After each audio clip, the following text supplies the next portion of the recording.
শুধু একটা মানুষের জন্য আমাকে আমার মা বাবা নিজের বাড়ি থেকে তাড়িয়ে দিলেন। তবে আমিও ভেবে নিয়েছি কোনো দিন নিজের শহরে যাব না, আর মা বাবাকে আমার এই চেহারা দেখাবো না। আর যে মানুষটার জন্য আমার আজ এই অবস্থা, তাকে আমি কোনোদিন ক্ষমা করব না। আজীবন ঘৃণা করে যাব। এখন একটা থাকার জায়গা করতে, তারপর কলেজে ভর্তি হতে হবে। কিন্তু কে সাহায্য করবে আমাকে? আমি তো কাউকে চিনি না এখানে। এবার স্টেশন থেকে বেরিয়ে শহরের দিকে যাচ্ছি। এভাবে হাঁটতে হাঁটতে কখন যে রাত হয়ে যায় মনে নাই। আমি রাস্তার ল্যাম্প পোস্টের নিচে দাঁড়িয়ে আছি, আর তখনই একটা মেয়ে দৌড়িয়ে এসে আমার পিছনে দাঁড়ালো। তারপর আমি সামনে তাকিয়ে দেখি দুইটা মাতাল লোক মেয়েটাকে তাড়া করেছিল। আমাকে দেখে লোক দুটো চলে গেল। এবার আমি মেয়েটির দিকে তাকালাম। ল্যাম্প পোস্টের আলোয় মেয়েটাকে অনেক সুন্দর লাগছে। আমি বললাম, আপনাকে কেন তাড়া করছিল ওই দুটো লোক? মেয়েটি কেঁদে কেঁদে বলল, আমি আমার এক বান্ধবীর বাসা থেকে আসছিলাম, আর তখনই এই মাতাল লোক দুটি পিছু নেয়, আর তারপরে আপনাদের সাথে দেখা। বুঝলাম। আর কোনো সমস্যা নেই, আপনি এখন যেতে পারেন। লোক দুইটা পালিয়ে গেছে। না, আমার খুব ভয় পাচ্ছে। আমি কোনো দিন রাতে এভাবে একা একা বের হই।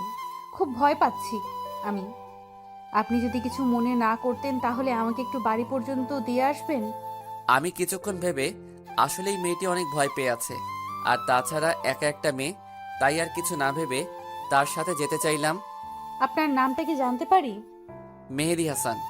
আপনার নাম কি? আমার নাম রিমি। আমি অনার্স প্রথম বর্ষে পড়ি। বাড়িতে বাবা আর ছোট একটা বোন আছে। আপনার? আমি অনার্স দ্বিতীয় বর্ষে পড়ি, আর আমি এতিম। আমার কেউ নেই। মিথ্যা বললাম, কারণ যারা আমাকে বিনা দোষে বাড়ি থেকে বের করে দিতে পারে, তাই তাদের পরিচয় না না দেওয়াই শ্রেয়। এবার মেয়েটির দিকে তাকিয়ে দেখি মেয়েটি আমার দিকে এক দৃষ্টিতে তাকিয়ে আছে। হয়তো আমার উপর মায়া হচ্ছে। হাঁটতে হাঁটতে রিমিদের বাসায় চলে আসলাম। রিমিরা বেশি বড় লোক না, আবার বেশি গরিব না। মোটামুটি এইরকম শহরে ভালোভাবে চলাফেরা যাবে।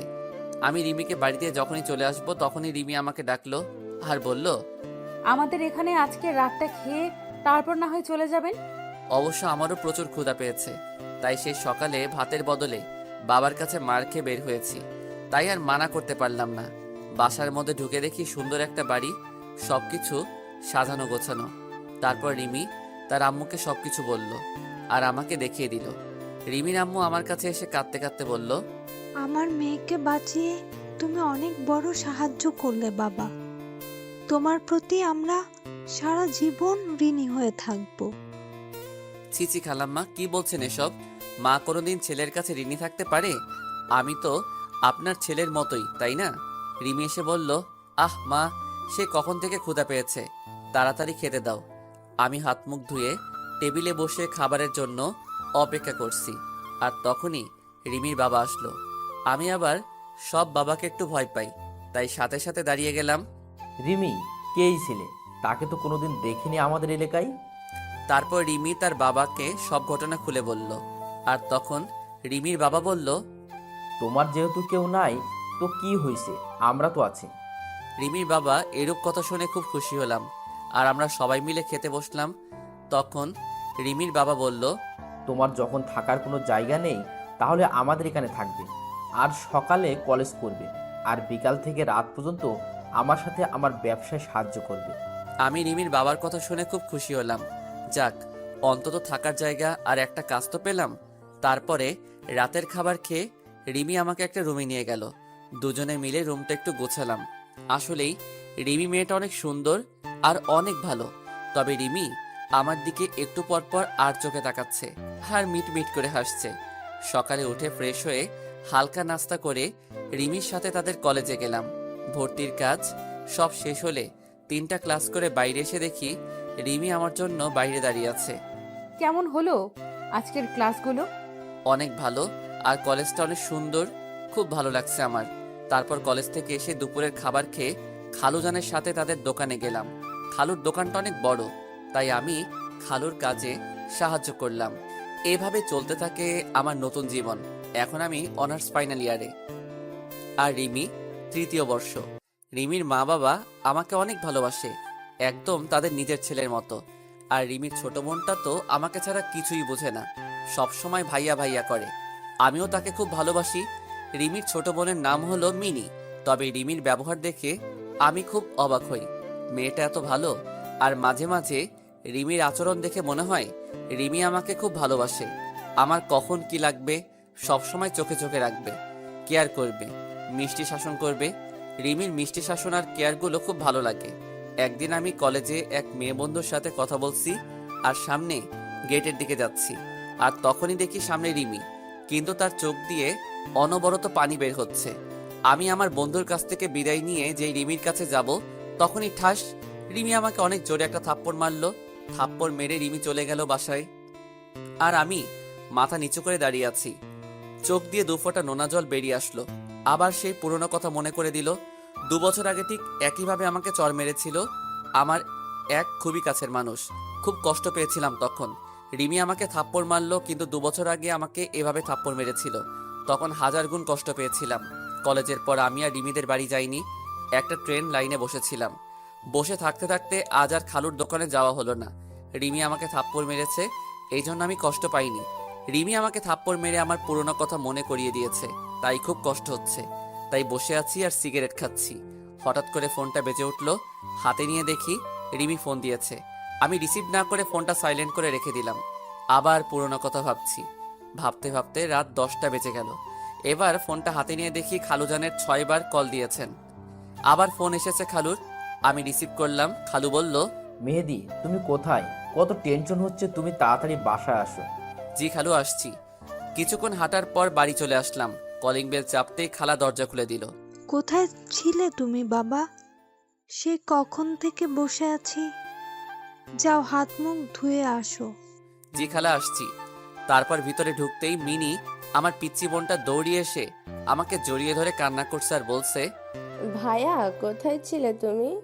জানো আমি কত কান্না করছি তোমার জন্য, আর আপু এখনো কান্না করছে তুমি আসোনি তাই। আর হবে না আমার পাগলি বোনটি, এবারে মতো ক্ষমা করে দাও আমাকে। কিন্তু রিমি কান্না করছে শুনে খুব খারাপ লাগছে। আমি এবার রিমি রুমের দিকে গেলাম আর রিমি বলে ডাক দিলাম। রিমি আমার দিকে যেই তাকালো আমি তো ভয় পেয়ে গেলাম। রিমির চোখ লাল ফুলে আছে, হয়তো কান্না করে এ অবস্থা হয়েছে। এবার রিমি দৌড়িয়ে এসে আমাকে জড়িয়ে ধরে জোরে জোরে কান্না করে দিল। আমি তো বেশ অবাক হলাম। কোথায় ছিলে তুমি? জানো আমি কত টেনশনে ছিলাম। আমি মনে করেছি তুমি আমাদের ছেড়ে চলে গেছো।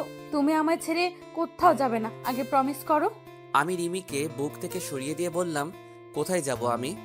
তোমরা ছাড়া তো আর কেউ নেই আমার, তাহলে কোথায় যাব বলো আমি? মনে থাকে যেন, আর যেখানে যাবে আমাকে বলে যাবে। তাহলে আমাকে কলেজে ওইভাবে সবার সামনে থাপ্পড় মারলে কেন? তাহলে তুমি ওই মেয়েটার সাথে অমনভাবে হেসে কথা বলছিলে কেন? তুমি জানো কতটা কষ্ট হয়েছিল? কই হেসে কথা বলছি? আর ও তো আমার ক্লাসমেট, ওর সাথে তো কথা বলতেই পারি। আর ওর সাথে কথা বলেছি তো তোমার কি? আমার কি মানে? আমি তোমাকে ভালোবাসি। আমি নিজের জীবনের থেকেও তোমাকে ভালোবাসি। তোমার সরলতাকে আমি ভালোবেসে ফেলেছি। এবার আমি রিমির থেকে এক ঝাটকায় দূরে সরে আসলাম। কি বলছো এসব তুমি? জানো তুমি কি বলছো? আরে হয় না রিমি, আমি একজন এতিম।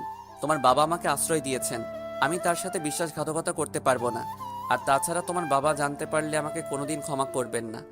আমাকে তুমি ভুলে যাও। রিমি এবার জোরে জোরে কান্না করতে লাগলো আর বলল, আমি বাবাকে সব বুঝিয়ে বলবো। প্লিজ আমাকে ফিরিয়ে দিও না। প্লিজ রিমি, এমন পাগলামি করো না। আর সবাই বাড়িতে আছে, কেউ শুনে ফেলে দিলে আমায় সবাই ভুল বুঝবে রিমি। আমি আর কথা না বাড়িয়ে যেই রিমি রুম থেকে বাইরে আসব, তখন দেখি রিমির মা দরজার পিছনে দাঁড়িয়ে আছে। হয়তো সব শুনে ফেলে দিছে। আমি রিমির মার দিকে তাকিয়ে দেখি রিমির মা কান্না করছে। হয়তো রিমির চোখে পানি। রিমির মা সহ্য করতে পারেনি। রিমির মার কাছে গিয়ে বললাম, খালাম্মা, রিমির কোনো দোষ নেই, সব দোষ আমার। ওকে কিছু বলবেন না। আর কাল সকালে আমি এই শহর ছেড়ে চলে যাব। শুধু আজকে রাতটুকু থাকতে দিন। খালাম্মা কিছু বলল না, শুধু চোখ দিয়ে পানি পড়ছে। আমি এই বলে নিজের রুমে চলে আসলাম আর রুমের দরজা বন্ধ করে দিলাম আর কান্না করতে লাগলাম। আবার সেই 2 বছর আগে পুরনো কথা মনে পড়ে গেল। সেদিনও ঠিক এইভাবে আমাকে একজন জড়িয়ে ধরেছিল আর এই কথাগুলো বলেছিল। তবে সেই কথাটা মিথ্যা কথা আর অভিনয় হতে পারে, এটাই আমার ন্যায্য পাওনা। পুরনো কথা ভাবতে ভাবতে আবার চোখ দিয়ে অনবরত পানি পড়ছে। এভাবেই সারা রাত কাটিয়ে দিলাম। আর এদিকে রিমির মা রাতে ঘটে যাওয়া সব কাহিনী রিমির আব্বুকে বলল। রিমির আব্বু বলল, ছেলেটা বেশ ভালো, খুব সহজ সরল, যেটা বলি সেটাই শুনে, কোনোদিন কথার প্রতিখেলাপ করেনি। আর ছেলেটা ভালো শিক্ষিত, রিমির সাথে ভালো মানাবে। আর মিনিকে একেবারে ছোট বোনের মতো দেখে। তাই ভাবছি কাল সকালে মেহেদির সাথে কথা বলে রিমির সাথে বিয়ের কথাটা সেরে ফেলবো। পরের দিন খুব সকালে উঠে আমি আমার ব্যাগপত্র গুছিয়ে রিমির বাবার জন্য একটা চিঠি লিখে সেটা বিছানার উপর বাড়ি থেকে বেরিয়ে পড়লাম। আবার রেল স্টেশনের দিকে হাঁটতে থাকলাম। আবার কোনো অন্য শহরে চলে যেতে হবে এটা ভেবেই খুব কান্না পাচ্ছে যে রিমি মেয়েটা খুব ভালোবাসে আমায়। আর পাগলি বোনটিকে খুব মিস করব। খালা খালুকে খুব মনে পড়বে। কিন্তু কিছু করার নেই। আমি ট্রেনের জন্য স্টেশনে বসে আছি। ট্রেন আসতে 1 ঘন্টা দেরি হবে। আর এদিকে রিমির মা ঘুম থেকে উঠে রিমির কাছে গিয়ে কাল রাতের কথা সব বলল রিমির কাছে। রিমি তা শুনে প্রায় পাগলের মতো হয়ে গেল খুশিতে, তার মাকে জড়িয়ে ধরল। এবার রিমি দৌড়িয়ে মেহেদি রুমে গেল। আর যখনই দরজায় নক করতে যাবে তখন দেখে দরজা খোলা রয়েছে। রিমি তখন রুমের ভিতর যেয়ে দেখে মেহেদি নেই, আর মেহেদির জামা কাপড় ব্যাগ বইপত্র কিছু নেই। তখনই চোখ গেল বিছানার উপর। রিমি চিঠিটা হাতে নিয়ে পড়তে থাকলো। চিঠি পড়া শেষে রিমি চিৎকার দিয়ে আম্মু বলে ডাক দিয়ে বেহুশ হয়ে পড়ে গেল। সাথে মেহেদি রুমে গিয়ে দেখে রিমি বেহুশ হয়ে পড়ে আছে। রিমির মা সাথে সাথে রিমির খাটের উপর তুলল। রিমির বাবা রিমির হাতে একটা কাগজ দেখলো, আর কাগজটা খুলে দেখে একটা চিঠি। রিমির বাবা চিঠি পড়তে লাগলো। শ্রদ্ধেয় খালুজান, প্রথমেই সালাম নিবেন। আশা করি আপনি এতক্ষণে সব জেনে গেছেন। এতে রিমির কোনো দোষ নেই খালুজান। তাই আমি এই শহর থেকে চলে যাচ্ছি। আর কোনোদিন হয়তো দেখা হবে না। তাই এই এতিম ছেলেটাকে ক্ষমা করে দিবেন। আর নিজের শরীরের দিকে একটু খেয়াল রাখবেন। এতিম ছেলে। রিমির বাবা চিঠিটা পড়া মাত্র প্রথমে বাস স্ট্যান্ডে গেল খুঁজতে, কিন্তু পেল না। তারপর রেল স্টেশনের দিকে গেল, আর তখন দেখলো মেহেদি একটা বেঞ্চের উপরে মাথা নিচু করে বসে আছে। রিমির বাবা মেহেদির কাছে গিয়ে মাথায় হাত বুলালো। আর তখনই মেহেদি উপরে তাকিয়ে দেখে খালুজান। খালু, আপনি এখানে? আমার ছেলেটাকে নিয়ে নিতে এসেছি। কিছুই তো বুঝলাম না। কাল রাতে রিমির মা সব বলেছে আমায়, আর তখন ভাবলাম আমার মেয়ের জন্য এর থেকে ভালো ছেলে কেউ নেই, তাই আমার মেয়ের জামাইকে নিতে এলাম। কিন্তু খালু, আমি একজন এতিম। আর চুপ, আর কোনোদিন নিজেকে এতিম বলবে না, আমরা কেউ না তোমার। তারপর আমি খালুকে জড়িয়ে ধরলাম। তারপর আমি আর খালু বাড়ি চলে আসলাম। এসে দেখি 2 মহারানী আমার উপর রাগ করে আমার সাথে কথা বলছে না। আমি প্রথমে মিনির কাছে গেলাম, তারপর আমার বোনটিকে কোলে তুলে নিলাম। আর যেই 2 গালে 2টা পাপ্পি দিয়েছি, আর অমনি হেসে দিল। যাক বাবা, ছোটটার তো রাগ ভাঙাতে পারলাম, এখন বড়টাকে দেখতে হবে। আমি রিমির রুমে গেলাম, যে দেখি রিমির চোখ লাল হয়ে আছে। বুঝতে পারলাম খুব কান্না করছে। আমি চলে যাওয়ার পর আমি এবার রিমির সামনে গিয়ে বললাম, সরি রিমি, আর কোনোদিন তোমায় ছেড়ে যাব না। দেখলাম রিমির কোনো পাত্তাই নেই, তাই রিমির হাত ধরে সোজা আমার বুকে টেনে নিলাম। রিমি ছাড়ানোর চেষ্টা করছে, বাট পারছে না। প্লিজ রিমি, আমায় তুমি ক্ষমা করে দাও, কথা দিচ্ছি আর কোনোদিন তোমায় ছেড়ে যাব না। না, তোমার কোনো ক্ষমা নেই। আর আমি আপনাকে ভালোবাসি না। সত্যি ভালোবাসো না? না। তাহলে আর কি করা, আবার চলে যাই, আর কোনোদিন আসবো না। এই কথা বলে যেই আসতে যাব, আর তখনই রিমি আমাকে শক্ত করে জড়িয়ে ধরলো। আমি তোমাকে কোনো দিন যেতে দেব না। তোমাকে শক্ত করে জড়িয়ে ধরে রাখবো। আমিও পাগলিটাকে শক্ত করে জড়িয়ে ধরলাম। হঠাৎ করে রিমির ছোট বোন মিনি চলে আসলো। কি ভাইয়া, বউকে পেয়ে কি নিজের বোনকেই ভুলে গেলে? আরে আমার পিচ্চি বড়িটা, তোমাকে আমি ভুলে যেতে পারি? তুই আমার কলিজার ছোট পিচ্চি বোন। এই বলে মিনিকে কোলে তুলে নিলাম। আর সেই সময় 2 বোন আমার 2 গালে একটা করে পাপ্পি দিল। তারপরে দুজনকে জড়িয়ে ধরলাম। সবাই মিলে রাতে খাবার খাচ্ছি। তখন রিমির বাবা বলল, আগামী পরশুদিন তোমাদের বিয়ে, তোমাদের কোনো আপত্তি আছে? রিমি দেখলাম লজ্জায় মাথা নিচু করে বসে আছে। আমি বললাম, না খালু, আমার কোনো আপত্তি নেই। তারপর আমরা খাবার খেয়ে যে যার রুমে গিয়ে শুয়ে পড়লাম। কিছুক্ষণ পর আমার রুমের দরজা খোলার আওয়াজ পেলাম। তাকিয়ে দেখি রিমি আমার রুমে আসছে। রিমি, তুমি এখানে এই রাতে কি করছো এখানে? কেউ দেখে ফেললে কি বলবে সবাই? কেউ দেখবে না। আর আমি আমার হবু স্বামীর রুমে আসছি, তাতে কার কি আসে যায়? কিন্তু আমাদের এখনো বিয়ে হয়নি তো। তুমি যাও, এখন কেউ দেখলে খারাপ ভাববে। না, আমি যাব না। যদি তুমি আজকের মতো কাল সকালেও যদি তুমি চলে যাও, তাহলে আমি আজ রাতে তোমার সাথে থাকবো। কি কি বলছো তুমি? তোমার মাথা ঠিক আছে? বিয়ের আগে একটা ছেলে আর একটা মেয়ে একসাথে ঘুমাবে? আর আমি কোথাও যাব না তোমাকে ছেড়ে। তা আমি শুনবো না। আমি আজ এখানেই তোমার সাথে ঘুমাবো। আর কেউ যদি আমাকে রাখতে না চায় তাহলে আমি সারা রাত বসে বসে কান্না করব।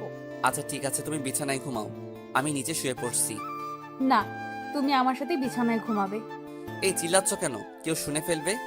তুমি বিছানায় না আসলে আমি আরো চিল্লাবো। আচ্ছা ঠিক আছে, বিছানায় ঘুমাবো। এবার আমি বিছানায় গিয়ে খাটের এক পাশে শুয়ে পড়লাম, আর রিমি আমার এক পাশে শুয়ে পড়লো। শুয়ে শুয়ে দুজন গল্প করছি, আর তখনই রিমি আমাকে জড়িয়ে ধরলো। আমিও রিমিকে জড়িয়ে ধরলাম। তারপর রিমি মুখ উঠিয়ে আমার দিকে এক দৃষ্টিতে তাকিয়ে আছে, আর আস্তে আস্তে রিমি আমার এত কাছে চলে আসলো, রিমির নিঃশ্বাসের শব্দ শোনা যাচ্ছে, আর গরম নিঃশ্বাস আমার মুখে আশ্রিয়ে পড়ছে। তারপর রিমি আমার ঠোঁটে ঠোঁট রাখলো। আহ, সে কি অনুভূতি!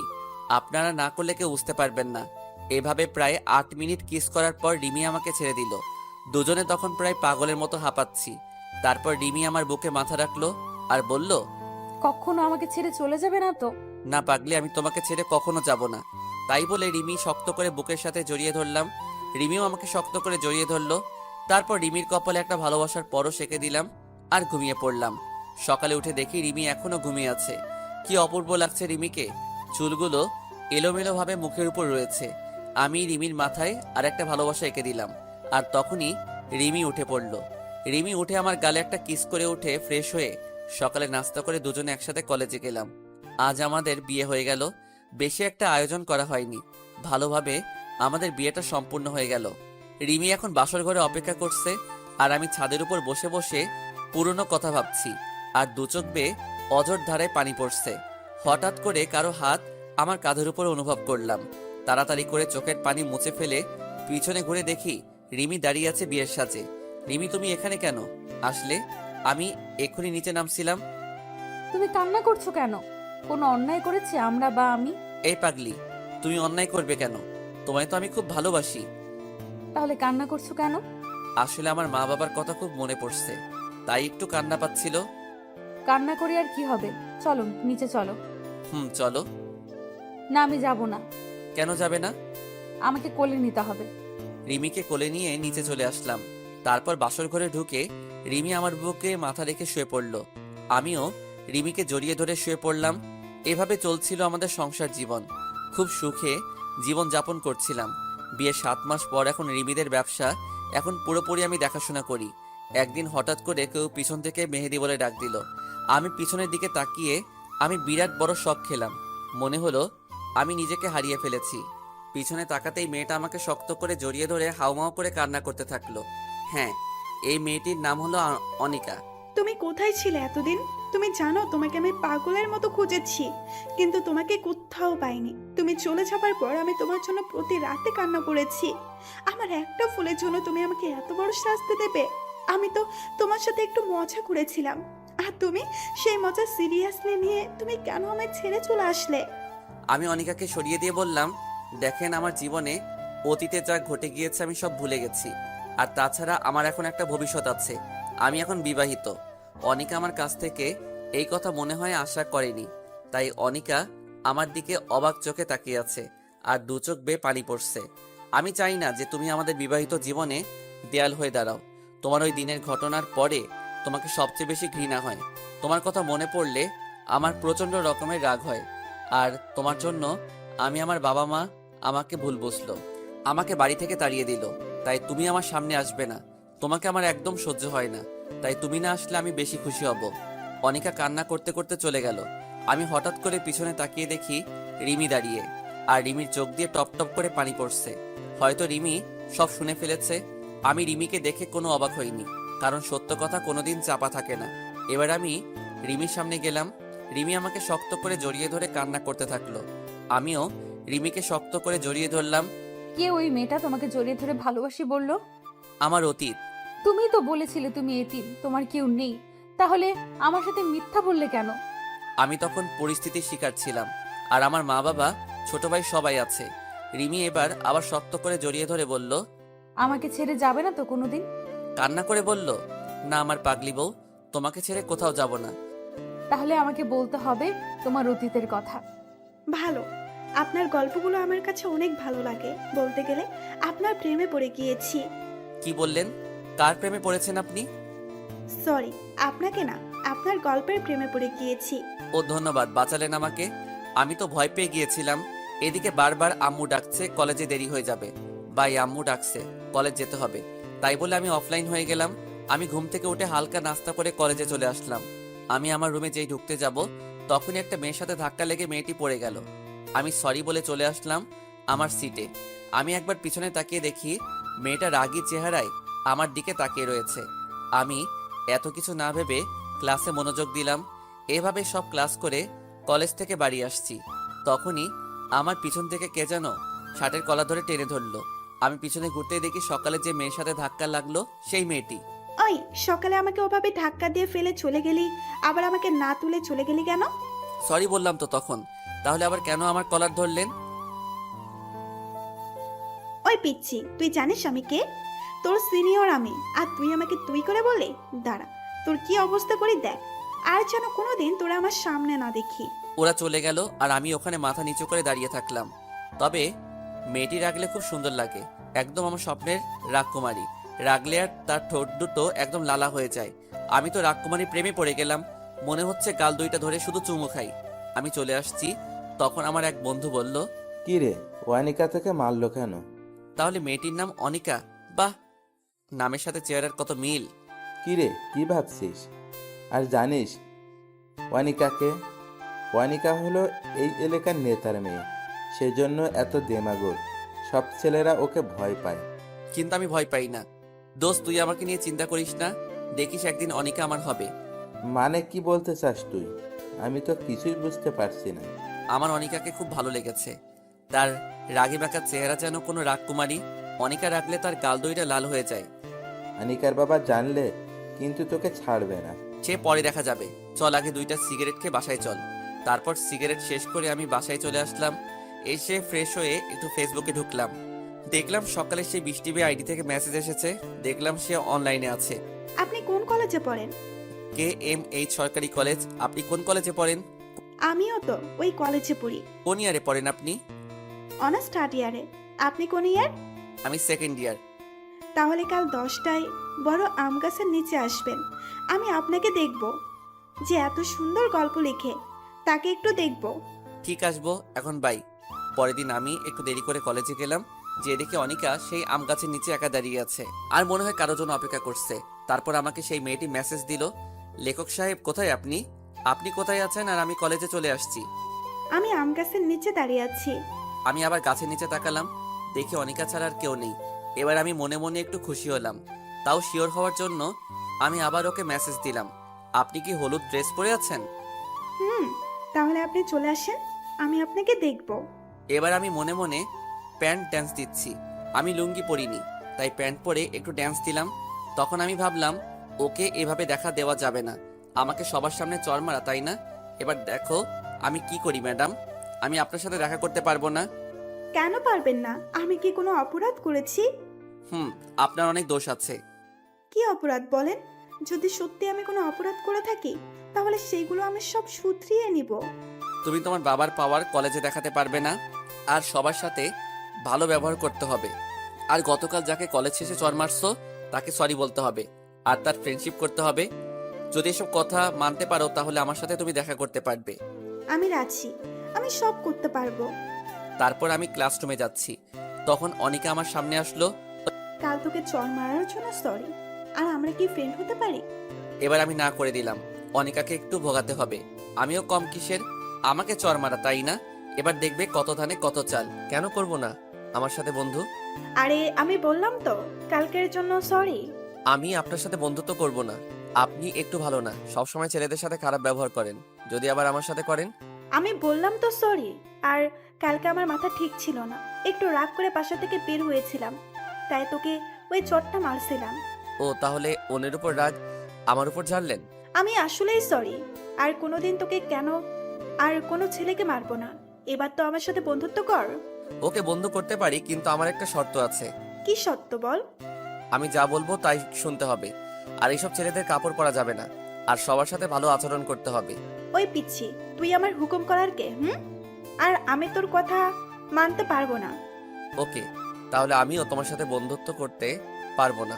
আচ্ছা, তোর সত্ত্বে আমি রাজি। আচ্ছা, আমি এখন ক্লাসরুমে যাই। আর হ্যাঁ, আর একটা কথা, কলেজ শেষে আমার জন্য দাঁড়িয়ে থাকবা, একটা কাজ আছে। তাই বলে আমি ক্লাসরুমে চলে আসলাম। আসলে অনেকে জানে না যে ফেসবুকের মেহেদী হাসান আর আমি একই মানুষ। আসলে কোনোদিন পিক দেইনি তো, তাই চিনতে পারিনি। এসে দেখি স্যার এখনো ক্লাসে আসেনি, তাই একটু ফেসবুকে ঢুকলাম। ফেসবুকে ঢুকে দেখি অনিকা মেসেজ দিয়েছে আর অ্যাক্টিভও আছে। তুমি যা বলছো আমি তাই করেছি। আমি ওই ছেলেটার সাথে বন্ধুত্ব করেছি। এবার তো তুমি আমার সাথে দেখা করো। আমি বলেছি তো, আমার যখন সময় হবে তখন আমি নিজেই তোমার সাথে দেখা করব। তোমাকে যে কাজটুকু করতে দেওয়া হয়েছে সেটুকু আগে করো। তাই বলে আমি অফলাইন হয়ে গেলাম আর ক্লাসে মনোযোগ দিলাম। ক্লাস শেষে আমি বাইরে এসে দেখি অনিকা একা একা সেই বড় আম গাছটার নিচে দাঁড়িয়ে আছে। আমি অনিকার কাছে গিয়ে বললাম, চলো আজ দুজন মিলে ঘুরতে যাব আর ভালো একটা রেস্টুরেন্টে দুপুরে খাবার খাবো। অনিকা আমার কথা শুনে সোজা আমার কলার ধরে বলল, কি বললি তুই? আমি তোর সাথে ঘুরতে যাব? তুই ভাবলি কি করে? ঘুরতে না গেলে বন্ধুত্ব আমি করব না তোমার সাথে। তারপর অনিকা কিছুক্ষণ ভেবে বলল, ওকে আমি রাজি। তারপর আমি আর অনিকা একটা রিকশায় উঠে চলে আসলাম একটা নদীর তীরে। রিকশায় আসার সময় অনিকা আমার সাথে একটা কথাও বলেনি। তারপর আমরা একটা নদীর তীরে চলে আসলাম। অনিকা নদীর তীরে দাঁড়িয়ে আছে আর অনিকার চুলগুলো বাতাসে এলোমেলোভাবে উড়ে বেড়াচ্ছে। আর অনিকা সেই চুলগুলো কানের কাছে নিয়ে এসে বারবার চুল ঠিক করতে ব্যস্ত হয়ে পড়ছে। আহ, অনিকাকে কি সুন্দর লাগছে! মনে হচ্ছে আমি পিছন থেকে আলতো করে জড়িয়ে ধরে হাজারবার আমি তোমাকে ভালোবাসি বলতে ইচ্ছে করছে, কিন্তু ইচ্ছা থাকলে উপায় নেই। অনিকা বলল, ওই, তোর নাম কি? আমার নাম মেহেদী হাসান। তারপর অনিকা আমার দিকে কেমন দৃষ্টিতে তাকিয়ে রইল। তারপর আরেকটু ঘোরাঘুরি করে চলে আসলাম একটা রেস্টুরেন্টে গিয়ে।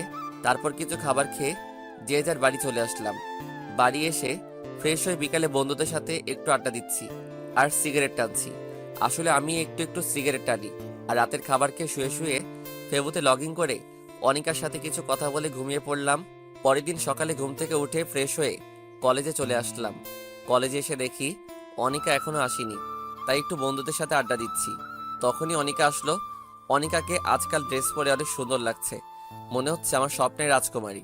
তারপরে অনিকা তার বান্ধবীদের কাছে গেল আর মোবাইলের দিকে তাকিয়ে আছে, মনে হয় ফেবুতে অ্যাক্টিভ আছে। তাই আমিও ফেবুতে লগ ইন করলাম আর মেসেজ দিলাম, আজ তোমাকে অনেক সুন্দর লাগছে। এমনভাবে কলেজে আসলে তো আমি তোমার প্রেমে পড়ে যাব। আর তুমি চোখে কাজল দাওনি কেন? এর পরের বার যেন দুই চোখে কাজল পড়তে ভুল না হয়। এবার দেখি অনিকা আশেপাশে হয়রানি হয়ে আমাকে খুঁজছে, কিন্তু পাচ্ছে না। তখন আবার অনিকা মেসেজ দিল, কোথায় তুমি? প্লিজ একবার আমার সামনে আসো, তোমাকে দেখতে খুব ইচ্ছে করছে। আমাকে খুঁজে লাভ নেই, আর আমি সময় হলে তোমাকে দেখা দেব। এই বলে আমি অফলাইন হয়ে গেলাম আর আমি অনিকার সামনে গেলাম। আমি যাওয়াতে অনিকা কিছুটা বিরক্ত হলো মনে হলো। তারপর কিছু কথা বলে আমি চলে আসলাম আমার ক্লাসরুমে। ক্লাস 3টে শেষ হওয়ার পর স্যার একটু আসতে লেট হচ্ছে বলে আমরা সবাই বসে আড্ডা দিচ্ছি। তখন দেখি অনিকা আর তার বেশ কয়েকটা বান্ধবী আসলো আমাদের রুমে আর সবার উদ্দেশ্য বলল, এখানে মেহেদী হাসান বলে কেউ আছে? সবাই বলল, না চিনি না। আসলে আমার কলেজে অন্য নাম দেয়া আছে, তাই সবাই সেই নামেই চেনে। আর মেহেদী হাসান এই নামটি আমার কয়েকটা বন্ধু ছাড়া কেউ জানে না। তারপর অনিকা মোবাইলটা বের করে আমার আইডিটা বের করে বলল, এই আইডিটা কে চিনো? এই আইডিটা মেহেদী হাসানের। আর মেহেদী হাসান আমাদের কলেজে পড়ে, কেউ জানতে পারলে আমাকে জানাবে। আর তখনই আমাদের ক্লাসে সেরা সুন্দরী বলল, এই মেহেদী হাসান আমাদের কলেজে পড়ে? আমি তো ভাবতেই পারছি না। আমি মেহেদী হাসানের বিরাট বড় একটা ফ্যান। মেহেদীর সব গল্প আমি পড়ি। মেহেদীকে যদি কখনো কেউ খুঁজে পান তাহলে আমাকে একটু জানাবেন প্লিজ আপু, প্লিজ। আমি তো অবাক। আজ আমি যদি আমার প্রোফাইলে যদি আমার নিজের পিক দিতাম তাহলে অন্তত আজ সিঙ্গেল থাকতে হতো না। এখন নিজের কপালে নিজেই চড় মারতে ইচ্ছে করছে। তারপর কলেজ শেষে আমি বাড়ি এসে ফ্রেশ হয়ে দুপুরের খাবার খেয়ে একটা ঘুম দিয়ে বিকালে বন্ধুদের সাথে আড্ডা দিতে গেলাম। আড্ডা দিয়ে এসে রাতের খাবার খেয়ে রুমে গিয়ে ফেসবুকে লগ ইন করলাম। তখন দেখি অনিকা অ্যাক্টিভ রয়েছে। আমি অনিকাকে মেসেজ দিলাম, তুমি আমাকে ওভাবে প্রতিটা ক্লাসে খুঁজছিলে কেন? তুমি ভালো করে জানো আমাকে তুমি পাবে না। তোমাকে দেখতে খুব ইচ্ছে করছিল, তাই নিজেকে আর সামলাতে পারিনি। আর যেন কোনোদিন তোমাকে এভাবে আমাকে খুঁজতে না দেখি। আমার সময় হলে আমি নিজেই তোমার সাথে দেখা করে নেব। আর কিছু না বলে চ্যাট অফ করে ঘুমিয়ে পড়লাম। এভাবে আমার আর অনিকার মেসেঞ্জারে নিয়মিত কথা হয়। অনিকা আমাকে অনেক কেয়ার করে, অনেক শাসন করে। অনিকা মনে হয় আমাকে ভালোবাসে। অনিকার কথাতে অনেক বুঝতে পারি যে অনিকা আমাকে ভালোবাসে। আর এদিকে অনিকার সাথে আমার ভালোই বন্ধুত্ব তৈরি হয়েছে। আমাকে দেখে আর বিরক্ত হয় না। আজ কলেজ শেষে বিকালে বন্ধুদের সাথে আড্ডা দিতে গেছি। আর আমার এক বন্ধুর সাথে কোনো একটা বিষয় নিয়ে অনেক কথা কাটাকাটি হয়। তাই আমি রাগ করে বাড়ি চলে আসলাম। এসে কিছুই ভালো লাগছে না, তাই ঘুমিয়ে পড়লাম। আজ আর অনিকার সাথে কথা হলো না। এভাবে 2 দিন আমি কলেজে যাইনি, আর ফেবুতে লগ ইন করিনি। আজ 2 দিন পর আমি কলেজে যাচ্ছি। কলেজের গেট দিয়ে ঢুকতে যাব, তখনই দেখি অনিকা গেটের কাছে দাঁড়িয়ে আছে। আমি অনিকার চোখের দিকে তাকিয়ে রীতিমতো ভয় পেয়ে গেছি। চোখ দুটো লাল আর ফুলে আছে, মনে হয় 2 দিন ধরে শুধু কান্না করছে। অনিকা, তোমার কি হয়েছে? তোমার চোখ ফুটে আছে কেন? তারপর অনিকা সোজা আমার কলার ধরে টানতে টানতে 5তলা একটা বিল্ডিংয়ে নিয়ে যায়। এখানে সাধারণত কেউ আসে না, আর কোনো ক্লাসও হয় না। কি ব্যাপার, তুমি আমাকে এখানে নিয়ে আসলে কেন? তুই ভেবেছিস কি? হ্যাঁ, তোকে আমি খুঁজে পাবো না? তুই আমার সাথে খেলা করেছিস। তুই আমাকে ইমোশনাল করেছিস, আমাকে ব্ল্যাকমেল করে আমাকে কান্না আর কষ্ট দুটাই করিয়েছিস। কি বলছো তুমি? আমি তো কিছুই বুঝতে পারছি না। আর তুমি কান্না করছো কেন? ওই, আমি কি বলছি? মানে তুই কিছুই বুঝতে পারিস না? তোকে আমি ভালোবাসি, তুই বুঝিস না? তোকে এত কেয়ার করি, এত শাসন করি, কি জন্য করি তুই জানিস না? আর এসব করে কাদের? যারা নিজের জীবনের থেকেও তাদের কাছে প্রিয়, তাদের কেয়ার করে। তুই কেন বুঝিস না? আমি তোকে অনেক ভালোবাসি। আমিও তোকে অনেক ভালোবাসি রে পাগলি। সেই জন্যই তো তোর সাথে বেশি কথা বলতাম। এবার অনিকা দৌড়িয়ে এসে আমাকে শক্ত করে জড়িয়ে ধরলো। আমিও আমার পাগড়িটাকে শক্ত করে জড়িয়ে ধরলাম। তুমি আমার সাথে কেন এমন করলে? তুমি কেন সেদিন আমার সামনে আসোনি বলো? আমি এমন করেছি কারণ সেদিন তুমি আমাকে সবার সামনে চড় মেরেছিলে, আর তোমার অহংকার ভেঙে ফেলার জন্য। I love you Babu. I love you two বাবু। এভাবে কিছুক্ষণ থাকার পরে দেখি অনিকার বাবা, অনিকার বড় ভাই আর আমার সেই বন্ধু চলে আসছে। আমি সাথে সাথে অনিকাকে ছেড়ে দিলাম। আর অনিকার বাবা বড় একটা নেতা। এবার অনিকার ভাই আরও কিছু লোকজন আমাকে মাটিতে লাথি মারতে লাগলো। আর অনিকার বাবা অনিকাকে টানতে টানতে নিয়ে গেল। আর এদিকে মার খাওয়ার জন্য আমার নাক মুখ দিয়ে অনেক রক্ত পড়তে লাগলো। তবু তারা একভাবে মেরেই যাচ্ছে। কখন যে বেহুশ হয়ে গিয়েছি মার খেতে খেতে। আমি বেহুশ হয়ে যাওয়ার পরেও মনে হয় আমাকে অনেক মেরেছে। তারপর আমার যখন জ্ঞান ফিরল, তখন আমি নিজেকে প্রিন্সিপালের অফিসে আবিষ্কার করলাম। আস্তে আস্তে যখন চোখ খুললাম, তখন সামনে দেখি অনিকা, অনিকার আব্বু আর তার বড় ভাই আছে। আর এদিকে দেখি আমার আব্বু আর আমার আম্মু রয়েছে। আম্মু আমাকে চোখ খুলতে দেখে একভাবে কান্না করেই যাচ্ছে। খুব কষ্ট হচ্ছে উঠতে, শরীরে খুব ব্যথা, কোনোভাবেই উঠতে পারছি না। তখন আমার মা আমাকে সাহায্য করতে আসছিল, তখন বাবা মা আটকিয়ে দিল। আব্বু মনে হয় আমার উপর অনেক রাগ করে আছেন। এবার আমি অনিকার দিকে তাকালাম, দেখি অনিকা চুপ করে মাথা নিচু করে দাঁড়িয়ে আছে, আর চোখ দুইটা লাল ও ফুলে আছে।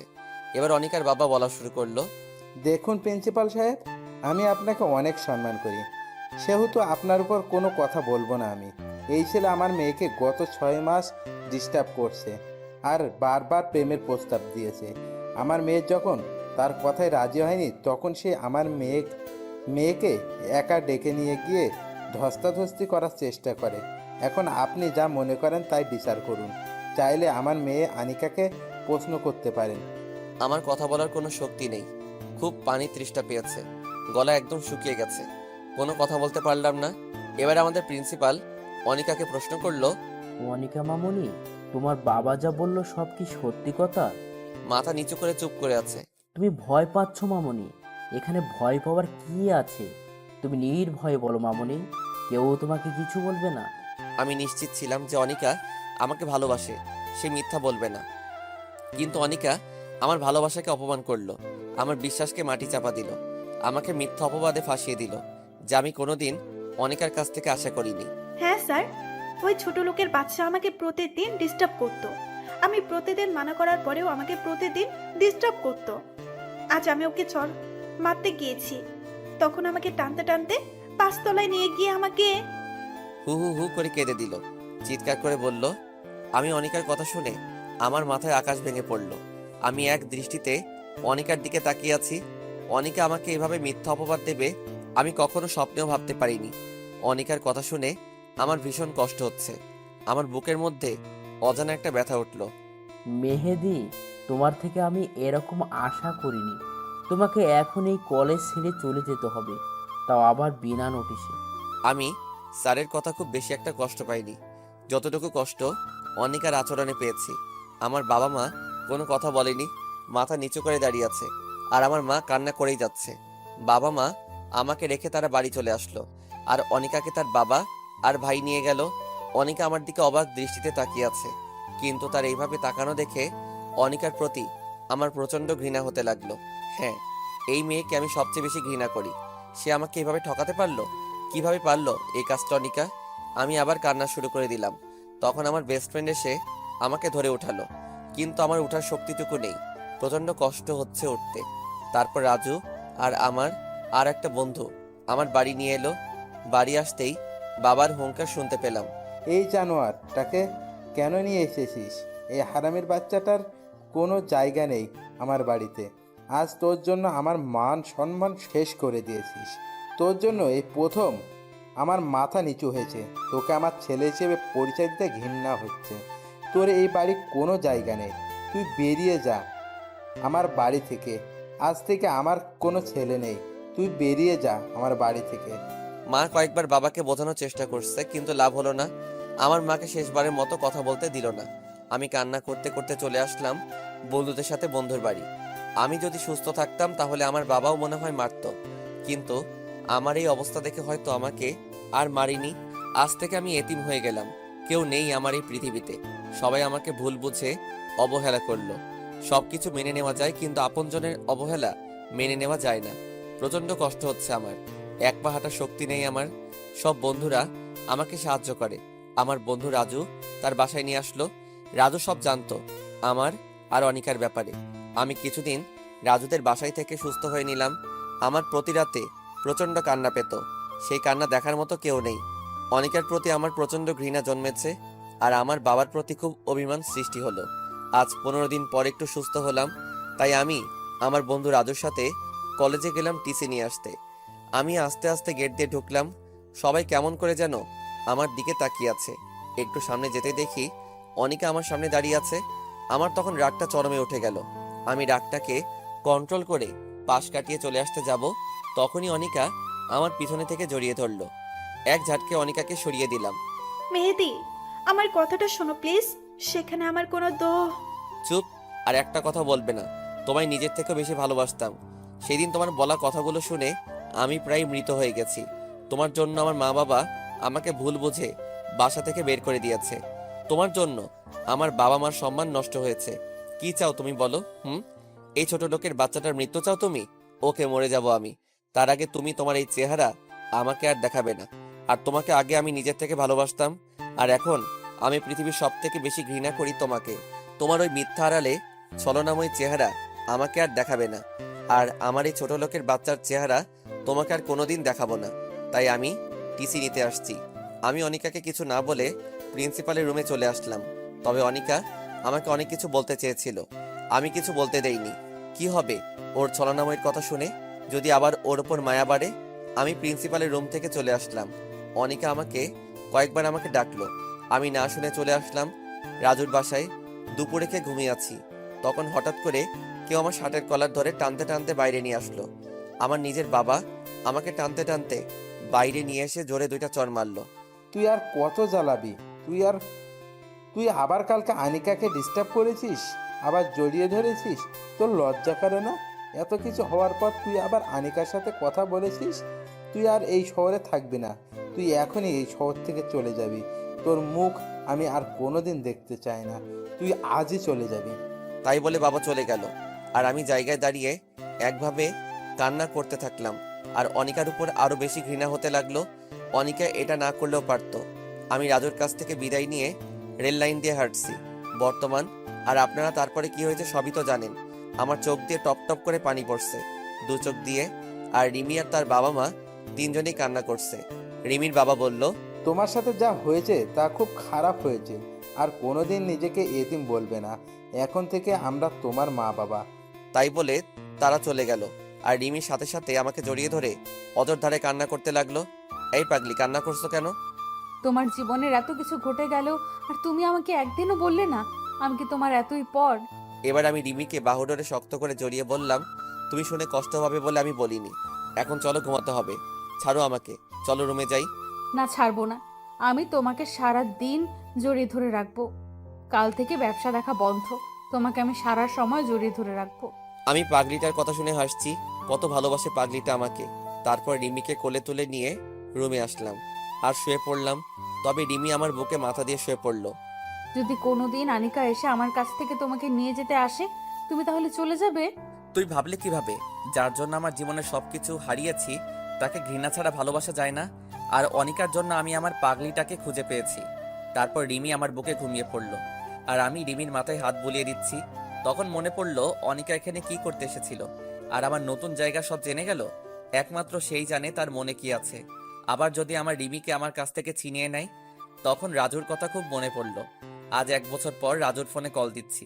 রাজু ফোন রিসিভ করলো আর আমি অঝোর ধারায় কান্না করে দিলাম। আসসালামু আলাইকুম। হ্যালো, কে বলছেন? চুপ করে আছি। কি হলো, কথা বলছেন না কেন? দোস্ত, আমি মেহেদি বলছি। কেমন আছিস তুই? মেহেদি, তুই কোথায় ছিলি দোস্ত এতদিন? তোকে আমরা কত খুঁজেছি। তুই কোথায় এখন? ঠিক আছিস তো? হ্যাঁ দোস্ত, ভালো আছি। আর আমি চাঁদপুর শহরে আছি। আর অনেক ভালো আছি। আর আমাকে খুঁজেছি মানে কি বলেছিস তুই? তুই চলে যাওয়ার পর তোর মা বাবা সবাই সবাই অনেকা সবাই অনেক খুঁজেছি তোকে, কিন্তু কোথাও পাইনি। তুই চলে যাওয়ার পর তোর মা বাবা তোকে না পেয়ে খুব কান্না করতো আর সব সময় মেহেদি মেহেদি বলতো। তুই কখন আসবি শুধু তাই চিন্তা করতো। আর কবে আসবি এখানে আমি তোর মা বাবার সাথে বলি। না দোস্ত, তুই কিছু বলবি না। আমি কোথায় আছি আর তোর উপর সেই বিশ্বাস আছে। তুই কারোর সাথে বলবি না। আর আমি মনে হয় আর কোনোদিন ওখানে ফিরে যাব না। কেন আসবি না তোর শহরে? আর তোর মা বাবা তো তাদের ভুল স্বীকার করেছে। আর আনিকা তোকে অনেক ভালো। তুই চুপ কর। ওই অনিকার নাম আমার সামনে বলবি না। তুই ভালোভাবে জানিস আমি অনিকাকে কতটুকু ঘৃণা করি। আর কোনোদিন অনিকাকে মাফ করতে পারবো না। আর মা বাবা তারা তো জানতো তাদের ছেলে এরকম না। তারপরও ও আমাকে ভুল বুঝে বাড়ি ছাড়া করলো, তারপর শহর ছাড়া করলো। আমি আর কোনোদিন ফিরে যাব না ওখানে। আর আমি এখানে বিয়ে করেছি। আর আমার বউ আমাকে নিজের থেকেও বেশি ভালোবাসে। আর আমিও অনেক ভালোবাসি। আর আমি রিমিকে ছেড়ে কোথাও যাব না। যখন সবাই আমাকে ভুল বুঝে রাস্তার কুকুরের মতো দূর দূর করে তাড়িয়ে দিয়েছে, তখন এই মেয়েটি আমার পাশে এসে দাঁড়িয়েছে। আমি কখনো রিমিকে ছেড়ে যাব না। তুই বিয়ে করেছিস, আমাকে একবারও জানালি না? ভাবি তোকে অনেক ভালোবাসে তাই না? খুব ভালোবাসে পাগলি বউ আমার। ও সব সময় আমার পাশে থাকে আর পাগলের মতো জড়িয়ে ধরে থাকে। আর রিমির দুষ্টামিগুলো আমি খুব ভালোবাসি। আমি রিমিকে ছেড়ে কোথাও যাব না। অনেক ভালোবাসি আমি রিমিকে। তোর অতীত রিমি বা তার মা বাবা কেউ জানে? সবাই জানে। তবে প্রথমে কাউকে জানাইনি, পরে সব জানাইছি। আর তোর কোনো চিন্তা করা লাগবে না। খুব ভালো আছি আমি। আচ্ছা তাহলে এখন রাখি, পরে কথা বলবো। আচ্ছা, ভালো থাকিস, বাই। এই বলে ফোন কেটে দিয়ে আমি যেই পিছনে ঘুরে বিছানায় আসতে যাব, আর তখনই দেখি রিমি দাঁড়িয়ে আছে আমার পিছনে। আর রিমির 2 চোখ দিয়ে টপ টপ করে পানি পড়ছে। কি ব্যাপার, তুমি এখানে কেন? ঘুমাওনি তুমি? আর কান্না করছো কেন? তুমি জানো না তোমার কান্না আমার একদম সহ্য হয় না? এবার রিমি দৌড়িয়ে এসে আমাকে শক্ত করে জড়িয়ে ধরলো আর জোরে জোরে কান্না করছে। আমিও শক্ত করে জড়িয়ে ধরলাম আমার পাগলিটাকে। তখন রিমি আমার বুকে মুখ লুকিয়ে বলল, তুমি আমায় ছেড়ে কোনোদিন চলে যাবে না তো? তুমি চলে গেলে আমি সত্যি সত্যি মরে যাব। এই পাগলি, আমি কি কোনোদিন বলেছি তোমায় ছেড়ে চলে যাব? আর তোমায় ছাড়া মনে হয় আমি খুব ভালোভাবে বাঁচতে পারবো? তোমায় ছেড়ে কোনোদিন কোথাও যাব না। তুমি আমাকে এভাবে সারা জীবন ভালোবাসবে তো? আমার পাগলি বউটা, তোমায় আমি এমনভাবে সারা জীবন ভালোবেসে যাব। এমনকি 50 বছর পর এমনভাবে আমার বউটাকে ভালোবাসবো। বুঝলেন ম্যাম? বুঝলাম। আবার জড়িয়ে ধরো। চলো ঘুমাতে যাব। আবার কাল সকালে আমার অফিস আছে। না, যাব না। আমি হেঁটে যেতে পারবো না। এবার রিমিকে কোলে তুলে নিলাম আর রিমি আমার গলা শক্ত করে জড়িয়ে ধরলো আর আমার গালে একটা চুমু দিল। তারপর রিমি আমার দিকে এক দৃষ্টিতে তাকিয়ে আছে আর আমিও রিমির দিকে একইভাবে তাকিয়ে আছি। তারপর বিছানায় চলে আসলাম। তখনও রিমি আমার গলা ছাড়েনি। এবার আমি শুয়ে পড়লাম আর তখন রিমি আমার বুকের উপর শুয়ে পড়লো আর শক্ত করে জড়িয়ে ধরলো। এই শোনো, তোমার কাছে একটা জিনিস চাইবো, তুমি দিবে আমায়? বলো। আমার সব জিনিস তো তোমারই, এতে আবার চাওয়ার কি আছে? আমার না একটা তোমার মতো রাজকুমার চাই, দিবে আমায়? বলে লজ্জায় আমার বুকে মুখ লুকালো। দিতে পারি, কিন্তু তোমার মতো একটা সুন্দর রাজকুমারী দিতে হবে। না, আমি তোমার মতো রাজকুমার চাই। আচ্ছা ঠিক আছে, কিন্তু রাজকুমার আনতে হলে তো অনেক পরিশ্রম করতে হবে আর তোমাকেও পরিশ্রম করতে হবে। যা দুষ্টু, আমার বুঝি লজ্জা করে না? আবার আমার বুকে মুখ লুকালো। আমি বুঝি না একটা মেয়ে এত লজ্জা পায়। তারপর লাইট অফ করে দিয়ে এক অজানা সুখে দুই নরনারী ব্যস্ত হয়ে গেল। সকালে ঘুমিয়ে আছি, হঠাৎ করে পানির ছিটকায় ঘুমটা ভেঙে গেল। চোখ খুলে দেখি রিমি এইমাত্র গোসল করে বের হলো। একটা হলুদ শাড়ি পরেছে আর চুলের পানি মুছছে। বাহ, কি সুন্দর লাগছে। আমি একভাবে তাকিয়ে আছি। রিমি আমার কাছে এসে বলল, কি দেখো এভাবে? তোমাকে দেখি। আমার পাগলি বউটা এত সুন্দর, মনে হয় সারাদিন দেখি। অমনি রিমি লজ্জা পেয়ে চলে যেতে লাগলো। আর অমনি রিমির হাত ধরে আমার বুকের উপর ফেললাম। এই কি করছো? ছাড়ো। সারা রাত দুষ্টামি করছো, এখন হবে না। এখন গোসল করে নিচে আসো, আমি নাস্তা দিচ্ছি। তারপর আমি নিচে নাস্তা করে অফিসে চলে আসলাম। অফিসে রিমি সবসময় ফোন দেবে আর বলে কোনো মেয়ের সাথে কথা বলবে না, আর ঠিক মতো খেয়ে নেব, আমি পরে আবার ফোন দিব। এই পাগড়িটাকে নিয়ে আর পারি না। অফিস শেষে বাড়ি আসার সময় রিমির জন্য কিছু ফুল, চকলেট আর আইসক্রিম নিলাম। খুব পছন্দ করে রিমি এগুলো। আমি দরজার সামনে দাঁড়িয়ে কলিং বেল বাজালাম। রিমি দরজা খুলে দিল আর আমার হাতে ফুল, চকলেট, আইসক্রিম দেখে বাচ্চাদের মতো লাফাতে লাফাতে প্যাকেট আমার হাত থেকে নিয়ে আমার গালে একটা চুমু খেলো। তারপর দুজনে রুমে চলে আসলাম। আমি ফ্রেশ হতে গেলাম। ফ্রেশ হয়ে এসে দেখি রিমি চকলেট খাচ্ছে। অনেক সুন্দর লাগছে রিমিকে। আমি রিমির পাশে বসলাম। রিমি, তুমি জানো না সাবিকে রেখে একা একা খাওয়া ঠিক না। তুমি জানো না আমি দুইটা জিনিস কোনো দিন ভাগ দেব না। এক হলো চকলেট আর আইসক্রিম, আর দুই হলো আমার প্রাণের স্বামী। আচ্ছা, ভাগ দিও না, এখন আমাকে দাও, আমি খাবো। না, দেব না, সব একলা খাবো আমি। ওকে, তুমি সব খাও, আমি খাবো না। তাই বলে মিথ্যা রাগ দেখিয়ে বেলকনিতে চলে আসলাম আর বাইরের দিকে তাকিয়ে থাকলাম। আমি জানি রিমি এখনই কান্না করে আমাকে জড়িয়ে ধরবে, আর তখনই রিমি আমার পিছন থেকে জড়িয়ে ধরলো। আমি একটু রাগ দেখিয়ে রিমিকে সরিয়ে দিলাম। রিমি এবার কান্না করে দিল, আর রিমি আমার সামনে থেকে জড়িয়ে ধরলো আর কান্না করছে। এবার আমি রিমিকে বললাম, এই পাগলি, কান্না করছো কেন তুমি? তুমি জানো না তুমি যদি আমার উপর রাগ করে থাকো তাহলে আমি সহ্য করতে পারি না। আর আমার পাগলিটার চোখের পানি যে সহ্য করতে পারি না। তারপর রিমি পিছন থেকে একটা আইসক্রিম বের করে আমার সামনে ধরলো। আমি খাবো না, আমাকে জোর করে খাইয়ে দিল। তারপর আমি রিমিকে খাইয়ে দিলাম। তারপর বিছানায় শুয়ে পড়লাম আর রিমি আমার বুকে শুয়ে পড়লো। কিছুদিন পরে আমি অফিসে বসে কাজ করছি। তখন রিমি আমাকে ফোন দিয়ে বলল, তুমি তাড়াতাড়ি বাসায় চলে আসো, যত তাড়াতাড়ি পারো বাসায় আসো। আমার কিছু বলার আগে ফোন কেটে দিল। আমি তো ভয় পেয়ে গেছি, আমার রিমির কিছু হলো না তো আবার। আমি অফিস থেকে বেরিয়ে খুব তাড়াতাড়ি বাসায় চলে আসলাম। এসে কলিং বেল বাজালাম আর সাথে সাথে দরজা খুলে গেল। রিমি দরজা খুলে দিল। আমি তখন রিমিকে বললাম, কি হয়েছে তোমার? তুমি ঠিক আছো তো? তোমাকে এমন দেখাচ্ছে কেন? কি হয়েছে তোমার? দেখো কারা এসেছে, ড্রয়িং রুমে বসে আছে। আমি আস্তে আস্তে ড্রয়িং রুমে আসলাম। এসে বিরাট বড় একটা শক খেলাম। মনে হলো পৃথিবী সব থেমে পড়েছে। খুব অবাক হলাম। আমি ড্রয়িং রুমে আর কেউ নেই। আমার মা বাবা, অনিকা আর অনিকার বাবা আর ভাই বসে আছে। আমি আস্তে আস্তে তাদের কাছে গেলাম। আমি কি করব কিছু বুঝে উঠতে পারছি না। তখন আমার কান্না করতে করতে আমাকে জড়িয়ে ধরলো। আমিও কান্না করে দিলাম। তুই কোথায় ছিলি বাবা? আমাদের কথা তোর একবারও মনে পড়েনি? তোর আমাদের উপর এত অভিমান? আমরা তো তোকে না বুঝে অনেক কষ্ট দিয়েছি, ক্ষমা করে দে বাবা। আর আমাদের সাথে চল তোর নিজের বাড়ি। মা, কি বলছো এসব? তুমি কেন ক্ষমা চাচ্ছ? তোমরা তো আমাকে না বুঝে ভুল বুঝেছ। আর আমি কোথাও যাব না, আমি এখানে ভালো আছি। আর আমি বিয়ে করেছি মা। রিমি, এদিকে আসো। মা, এই হচ্ছে তোমার বৌমা, যে আমাকে অনেক ভালোবাসে, নিজের জীবনের থেকেও বেশি ভালোবাসে। এবার রিমি মাকে সালাম করলো। বাহ, আমার মেয়েটা যে অনেক সুন্দর। তাই বলে রিমির কপালে একটা চুমুকে জড়িয়ে ধরলো। এবার আমি অনিকার দিকে তাকালাম। অনিকা মাথা নিচু করে বসে আছে আর ফুপিয়ে কান্না করছে। মেহেদি, আমাকে ক্ষমা করে দে বাবা, তখন মাথা ঠিক ছিল না। আমি তোকে না বুঝে অনেক কষ্ট দিয়েছি। আমার ভুলের জন্য তোর বাড়ি এমনকি শহর ছাড়তে হয়েছে। ছি বাবা, তুমি কেন ক্ষমা চাইছো? আর তোমার তো কোনো দোষ নেই, সব দোষ আমার।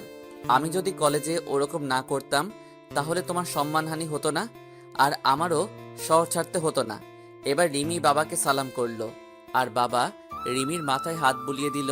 এবার অনিকা আসলো আমার কাছে। চেহারা আগের মতো আর নেই, অনেক শুকিয়ে গেছে, চোখের নিচে কালি পড়ে গেছে। মেহেদি, আমাকে মাফ করে দাও।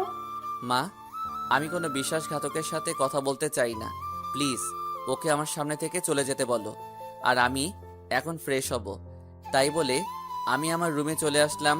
আমি বিছানায় বসে আছি আর তখন অনিকা আমার রুমে আসলো। আর তখনই আমার ভীষণ রাগ হলো।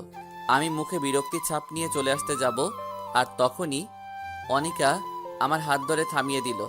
আমি অনিকার দিকে ঘুরতে অনিকা আমার পা ধরে ফেললো আর বলতে লাগলো, মেহেদি আমাকে মাফ করে দাও প্লিজ।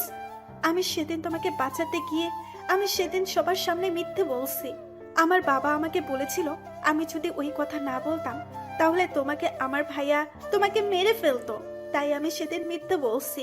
আর তুমি চলে আসার পর আমি তোমায় অনেক খুঁজেছি। তোমার জন্য প্রতি রাতে আমি কান্না করেছি।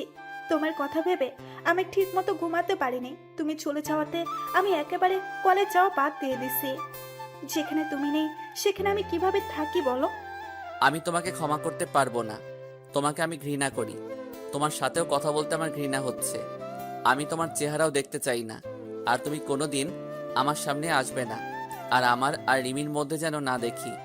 আমি কোনো বিশ্বাসঘাতকের জন্য আমি রিমিকে হারাতে চাই না।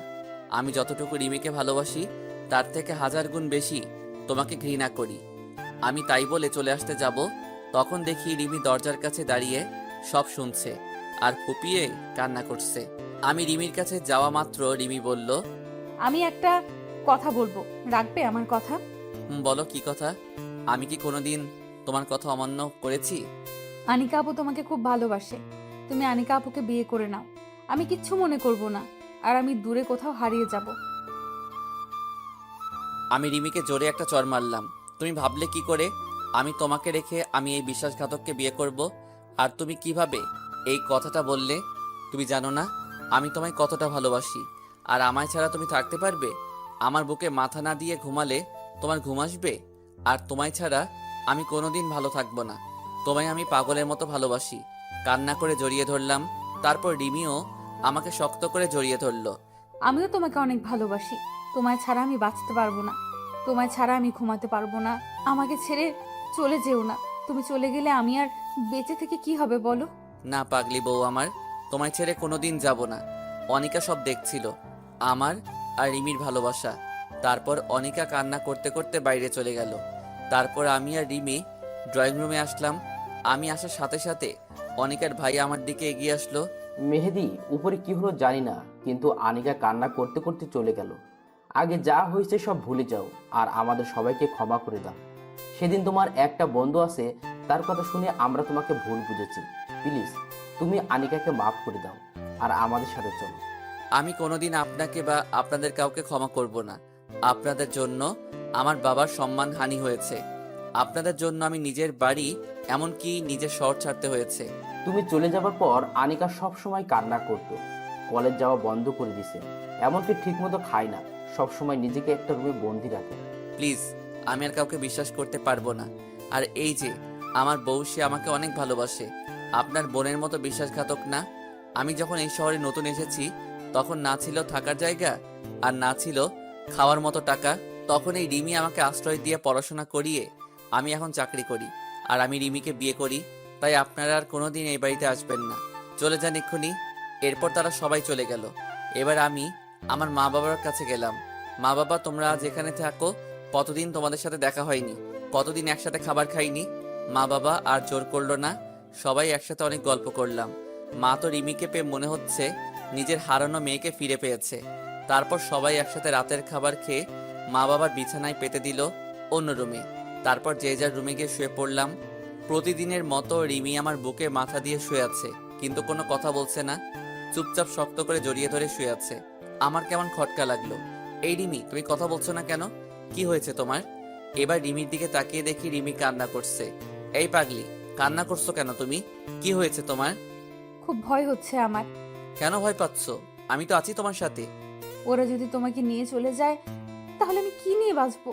তখন কি হবে আমার? খুব ভয় হচ্ছে। তোমাকে যদি তারা নিয়ে যায় তাহলে আমি সত্যি বলছি আমি সেদিনই মরে যাব। চুপ পাগলি, আমার এ কথা বলে না। আমি কোথাও যাব না। আর আমি তোমায় ছাড়া আমিও বেঁচে থাকতে পারবো না। তারপর রিমির কপালে একটা ভালোবাসার পরশ এঁকে দিলাম। আর রিমি আমাকে শক্ত করে জড়িয়ে ধরে শুয়ে পড়ল। হঠাৎ কারো কান্নার শব্দে কারণে ঘুম ভেঙে গেল। আমি তাড়াতাড়ি উঠে দেখি রিমি আমার পাশে বসে কান্না করছে। কি হয়েছে? তুমি আবার কান্না করছো কেন? তুমি আমাকে আর আগের মতো ভালোবাসো না। আমাকে আর ভালো লাগে না, তাই না? কি বলছো এসব? আমি তো কিছুই বুঝতে পারছি না। আর তোমাকে ভালোবাসবো না তো কাকে ভালোবাসবো? হুম, সব জানি। তুমি যদি আমাকে আগের মতো ভালোবাসতে, তাহলে সকালে উঠেই দেখি আমি বালিশে শুয়ে আছি কেন? এর আগে তো সব সময় আমাকে তোমার বুকে রাখতে, আর আজকে আমাকে তোমার বুকে না রেখে আমাকে বালিশে ঘুমাতে দিলে। আমি এখন পুরনো হয়ে গেছি, তাই তো ভালো লাগে না, তাই না? ওলে আমার বাবুটা বুঝি রাগ করেছে। আমি খেয়াল করিনি তো, আমি ঘুমিয়েছিলাম তাই টের পাইনি। আসো বাবু, আমার বুকে আসো। তোমাকে আর কোনোদিন বালিশে ঘুমাতে দেব না। তাই বলে আমি আবার আমার পাগড়িটাকে বুকে জড়িয়ে নিলাম। আর রিমি আমার বুকে গুটিসুটি মেরে শুয়ে থাকলো। তারপর সকালে উঠে দেখি মা নাস্তা বানাচ্ছে। রিমি দৌড়িয়ে গিয়ে মাকে জড়িয়ে ধরে বলল, মা তুমি নাস্তা তৈরি করছো কেন? আমি আছি তো। দেখো দিনিমা, কোনো দিন থাকতে তার মেয়েকে। তারপর রিমি আর মা একসাথে নাস্তা তৈরি করলো। আমি নাস্তা শেষে অফিসে চলে গেলাম। অফিসে লাঞ্চ টাইমে বসে আছি, তখন হঠাৎ করে একটা আনকমন নাম্বার থেকে ফোন আসলো। আমি ফোন রিসিভ করে সালাম দিলাম, কিন্তু সে সালামের উত্তর না দিয়ে বলল, বাবা তুমি তাড়াতাড়ি বাড়ি আসো, খুব টেনশন হচ্ছে, তাড়াতাড়ি বাড়ি আয়। তাই বলে ফোনটা রেখে দিল। আমি বুঝতে পারলাম মা ফোন দিয়েছে। আমি তাড়াতাড়ি অফিস থেকে বাড়ি চলে আসলাম। এসে যা দেখলাম তা আমি কখনো প্রস্তুত ছিলাম না। আমি রিমি বলে জোরে একটা চিৎকার দিলাম। আমি বাসায় গিয়ে দেখি রিমি অচেতন হয়ে বিছানায় শুয়ে আছে, আর মা রিমির মাথায় হাত বুলিয়ে দিচ্ছে। আমি তাড়াতাড়ি রিমির পাশে গিয়ে রিমির মাথাটা আমার কোলে তুলে নিলাম। মা কি হয়েছে রিমির? ও অচেতন হলো কিভাবে? বাবা রুম থেকে কিছু পড়ার শব্দ শুনে রুমে এসে দেখি রিমি এভাবে পড়ে আছে। তারপর তোকে ফোন দিলাম। আমি তাড়াতাড়ি ডাক্তার সাহেবকে ফোনে আসতে বললাম। মা বাবা নতুন জায়গা হয়তো কাউকে চিনে না, তাই ডাক্তারকে ফোন দিতে পারিনি। কিছুক্ষণ পর ডাক্তার আসলো। ডাক্তার রিমিকে পরীক্ষা করছে, আর আমি রিমির পাশে হাত ধরে বসে আছি। ডাক্তার একটা ইঞ্জেকশন দিয়ে দিল আর বাইরে এসে বলল, মেহেদি সাহেব, আপনি মিষ্টি খাওয়ান তাড়াতাড়ি, আপনি বাবা হতে যাচ্ছেন। ডাক্তারের কথা শুনে যে কি পরিমাণ খুশি হয়েছি তা বলে বোঝাতে পারবো না। মনে হয় আমার জীবনের সবচেয়ে খুশির খবর এটা। তারপর ডাক্তারকে বিদায় দিয়ে আমি রিমির পাশে গিয়ে বসলাম। কিছুক্ষণ পর রিমির জ্ঞান ফিরল। তখনই মা বাবা রুম থেকে চলে গেল। আমার কি হয়েছিল? আমি তখন মাথাটা প্রচণ্ডভাবে ব্যথা হয়ে উঠল। তারপর আর কিচ্ছু মনে নাই। কি হয়েছে বলো আমায়। আর তোমার চেহারা এরকম গম্ভীর হয়ে আছে কেন? সত্যি বলবে আমায়। ডাক্তার বলল, তুমি আর কোনোদিন মা হতে পারবে না। মিথ্যা কথা বললাম রিমিকে সারপ্রাইজ দেব বলে। এবার কান্না করে দিল আর আমাকে জড়িয়ে ধরলো। না, তুমি মিথ্যা বলছো। আমি বিশ্বাস করি না। বলো তুমি মিথ্যা বলছো। আমি তোমাকে কোনো দিন বাবা ডাক শোনাতে পারবো না, তাই না? আর তখন তুমি আমাকে ছেড়ে চলে যাবে, তাই না? প্লিজ, তুমি আমাকে ছেড়ে চলে যেও না। দরকার হয় তুমি আরেকটা বিয়ে করো, তবু আমি তোমাকে ছাড়া থাকতে পারবো না। তোমায় ছাড়া আমি বাঁচবো না। আমি রিমিকে বুকে জড়িয়ে নিয়ে বললাম, কি সব বলছো তুমি? আমিও তোমাকে ছাড়া থাকতে পারবো না, আর আমি কাউকে বিয়ে করব না। আমার থেকে তোমাকে কেউ কেড়ে নিতে পারবে না, কারণ আমি বাবা হতে চলেছি।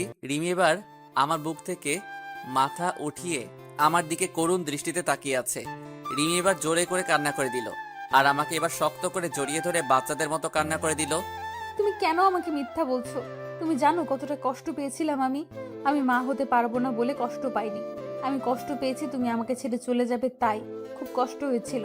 তুমি জানো না, আমি সব সহ্য করতে পারি, কিন্তু তোমাকে হারিয়ে ফেলার কষ্ট সহ্য করতে পারবো না। তুমি বলো, আমাকে আর কষ্ট দেবে না? এবার আমিও রিমিকে শক্ত করে জড়িয়ে ধরলাম, আর আমিও কান্না করে দিয়েছি। হয়তো রিমির কান্না আমি সহ্য করতে পারি না, তাই তুমি ভাবলে কিভাবে যে আমি তোমাকে ছেড়ে থাকতে পারবো? তুমি জানো না তোমাকে কতটা ভালোবাসি আমি। আর আজ যদি আমাদের কোনো সন্তানও না হয়, তাহলে আমরা দুজন সারা জীবন একসাথে থাকবো, আমাদের মাঝে কাউকে আসতে দেব না।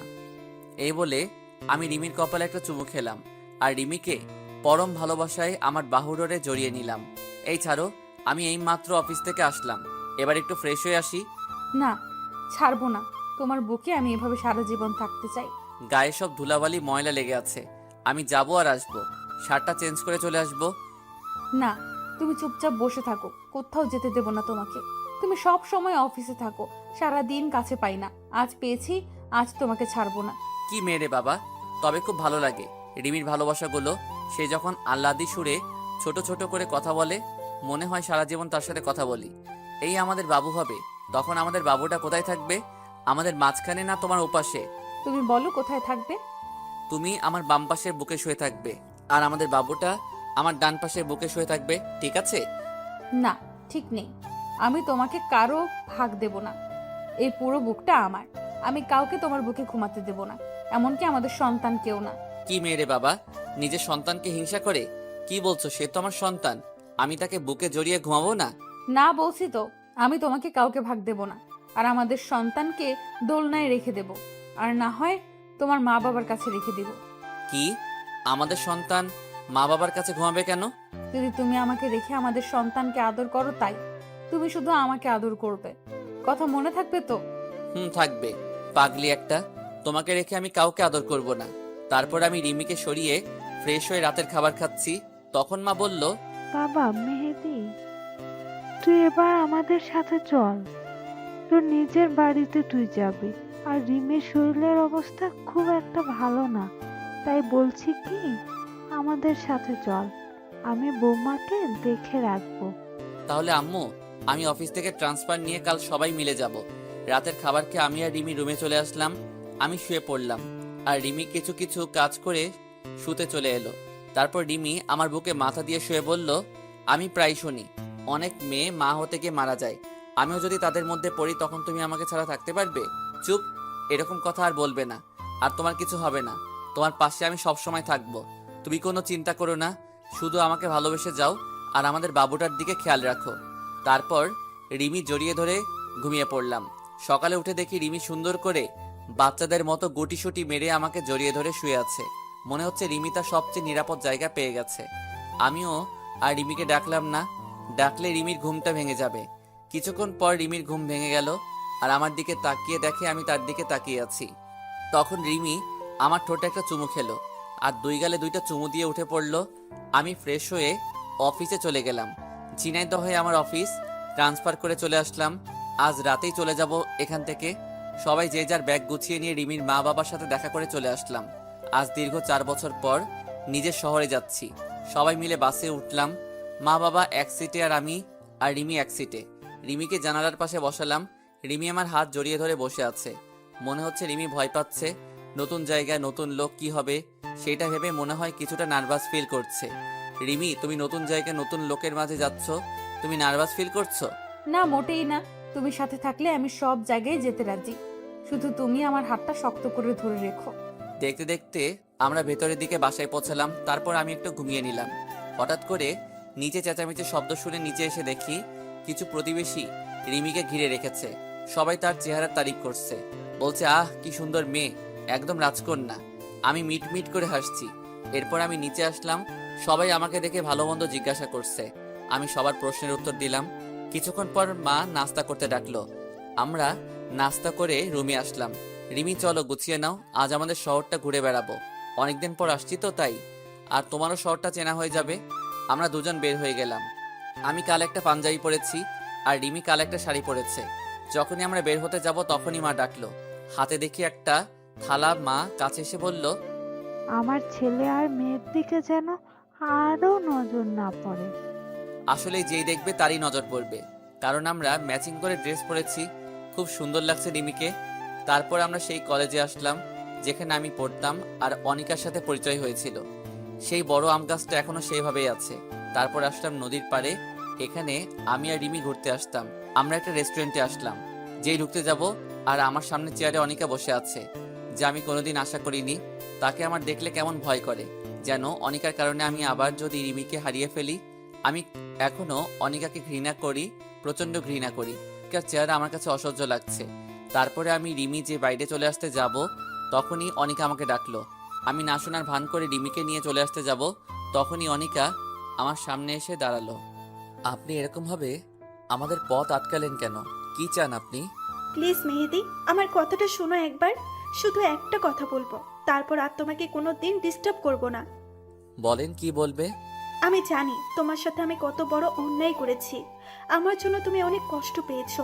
আমার জন্য তুমি এত বছর তুমি তোমার আপনজনের অবহেলা পেয়েছো। আমি জানি তুমি আমাকে অনেক ঘৃণা করো, আমাকে তুমি একদমই সহ্য করতে পারো না। কিন্তু আমি যদি সেদিন একটু সাহস দেখাতাম, তাহলে হয়তো রিমির জায়গায় আমি থাকতাম। কিন্তু আমার কপালটাই খারাপ, আমি তোমাকে এখনো আগের মতো ভালোবাসি।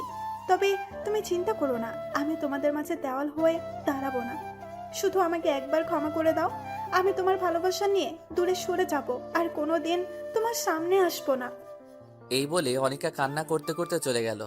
আমি আর রিমি ওখান থেকে চলে আসতে যাব, তখনই দেখি আনিকার বড় ভাই সেখানে দাঁড়িয়ে আমার দিকে রাগী দৃষ্টিতে তাকিয়ে আছে। মনে হয় আমাকে একা পেলে চিবিয়ে খেয়ে ফেলতো। আমি তাড়াতাড়ি ওখান থেকে চলে আসলাম। তারপর বাড়ি এসে রিমিকে রেখে চলে গেলাম আমার জানের জিগের দোস্ত রাজুর কাছে। আমি রাজুর বাড়ির সামনে দাঁড়িয়ে কলিং বেল বাজালাম। কিছুক্ষণ পর দরজা খুলে দিল। দরজা খুলল রাজুর মা। আন্টি কেমন আছেন? আমাকে চিনতে পারছেন?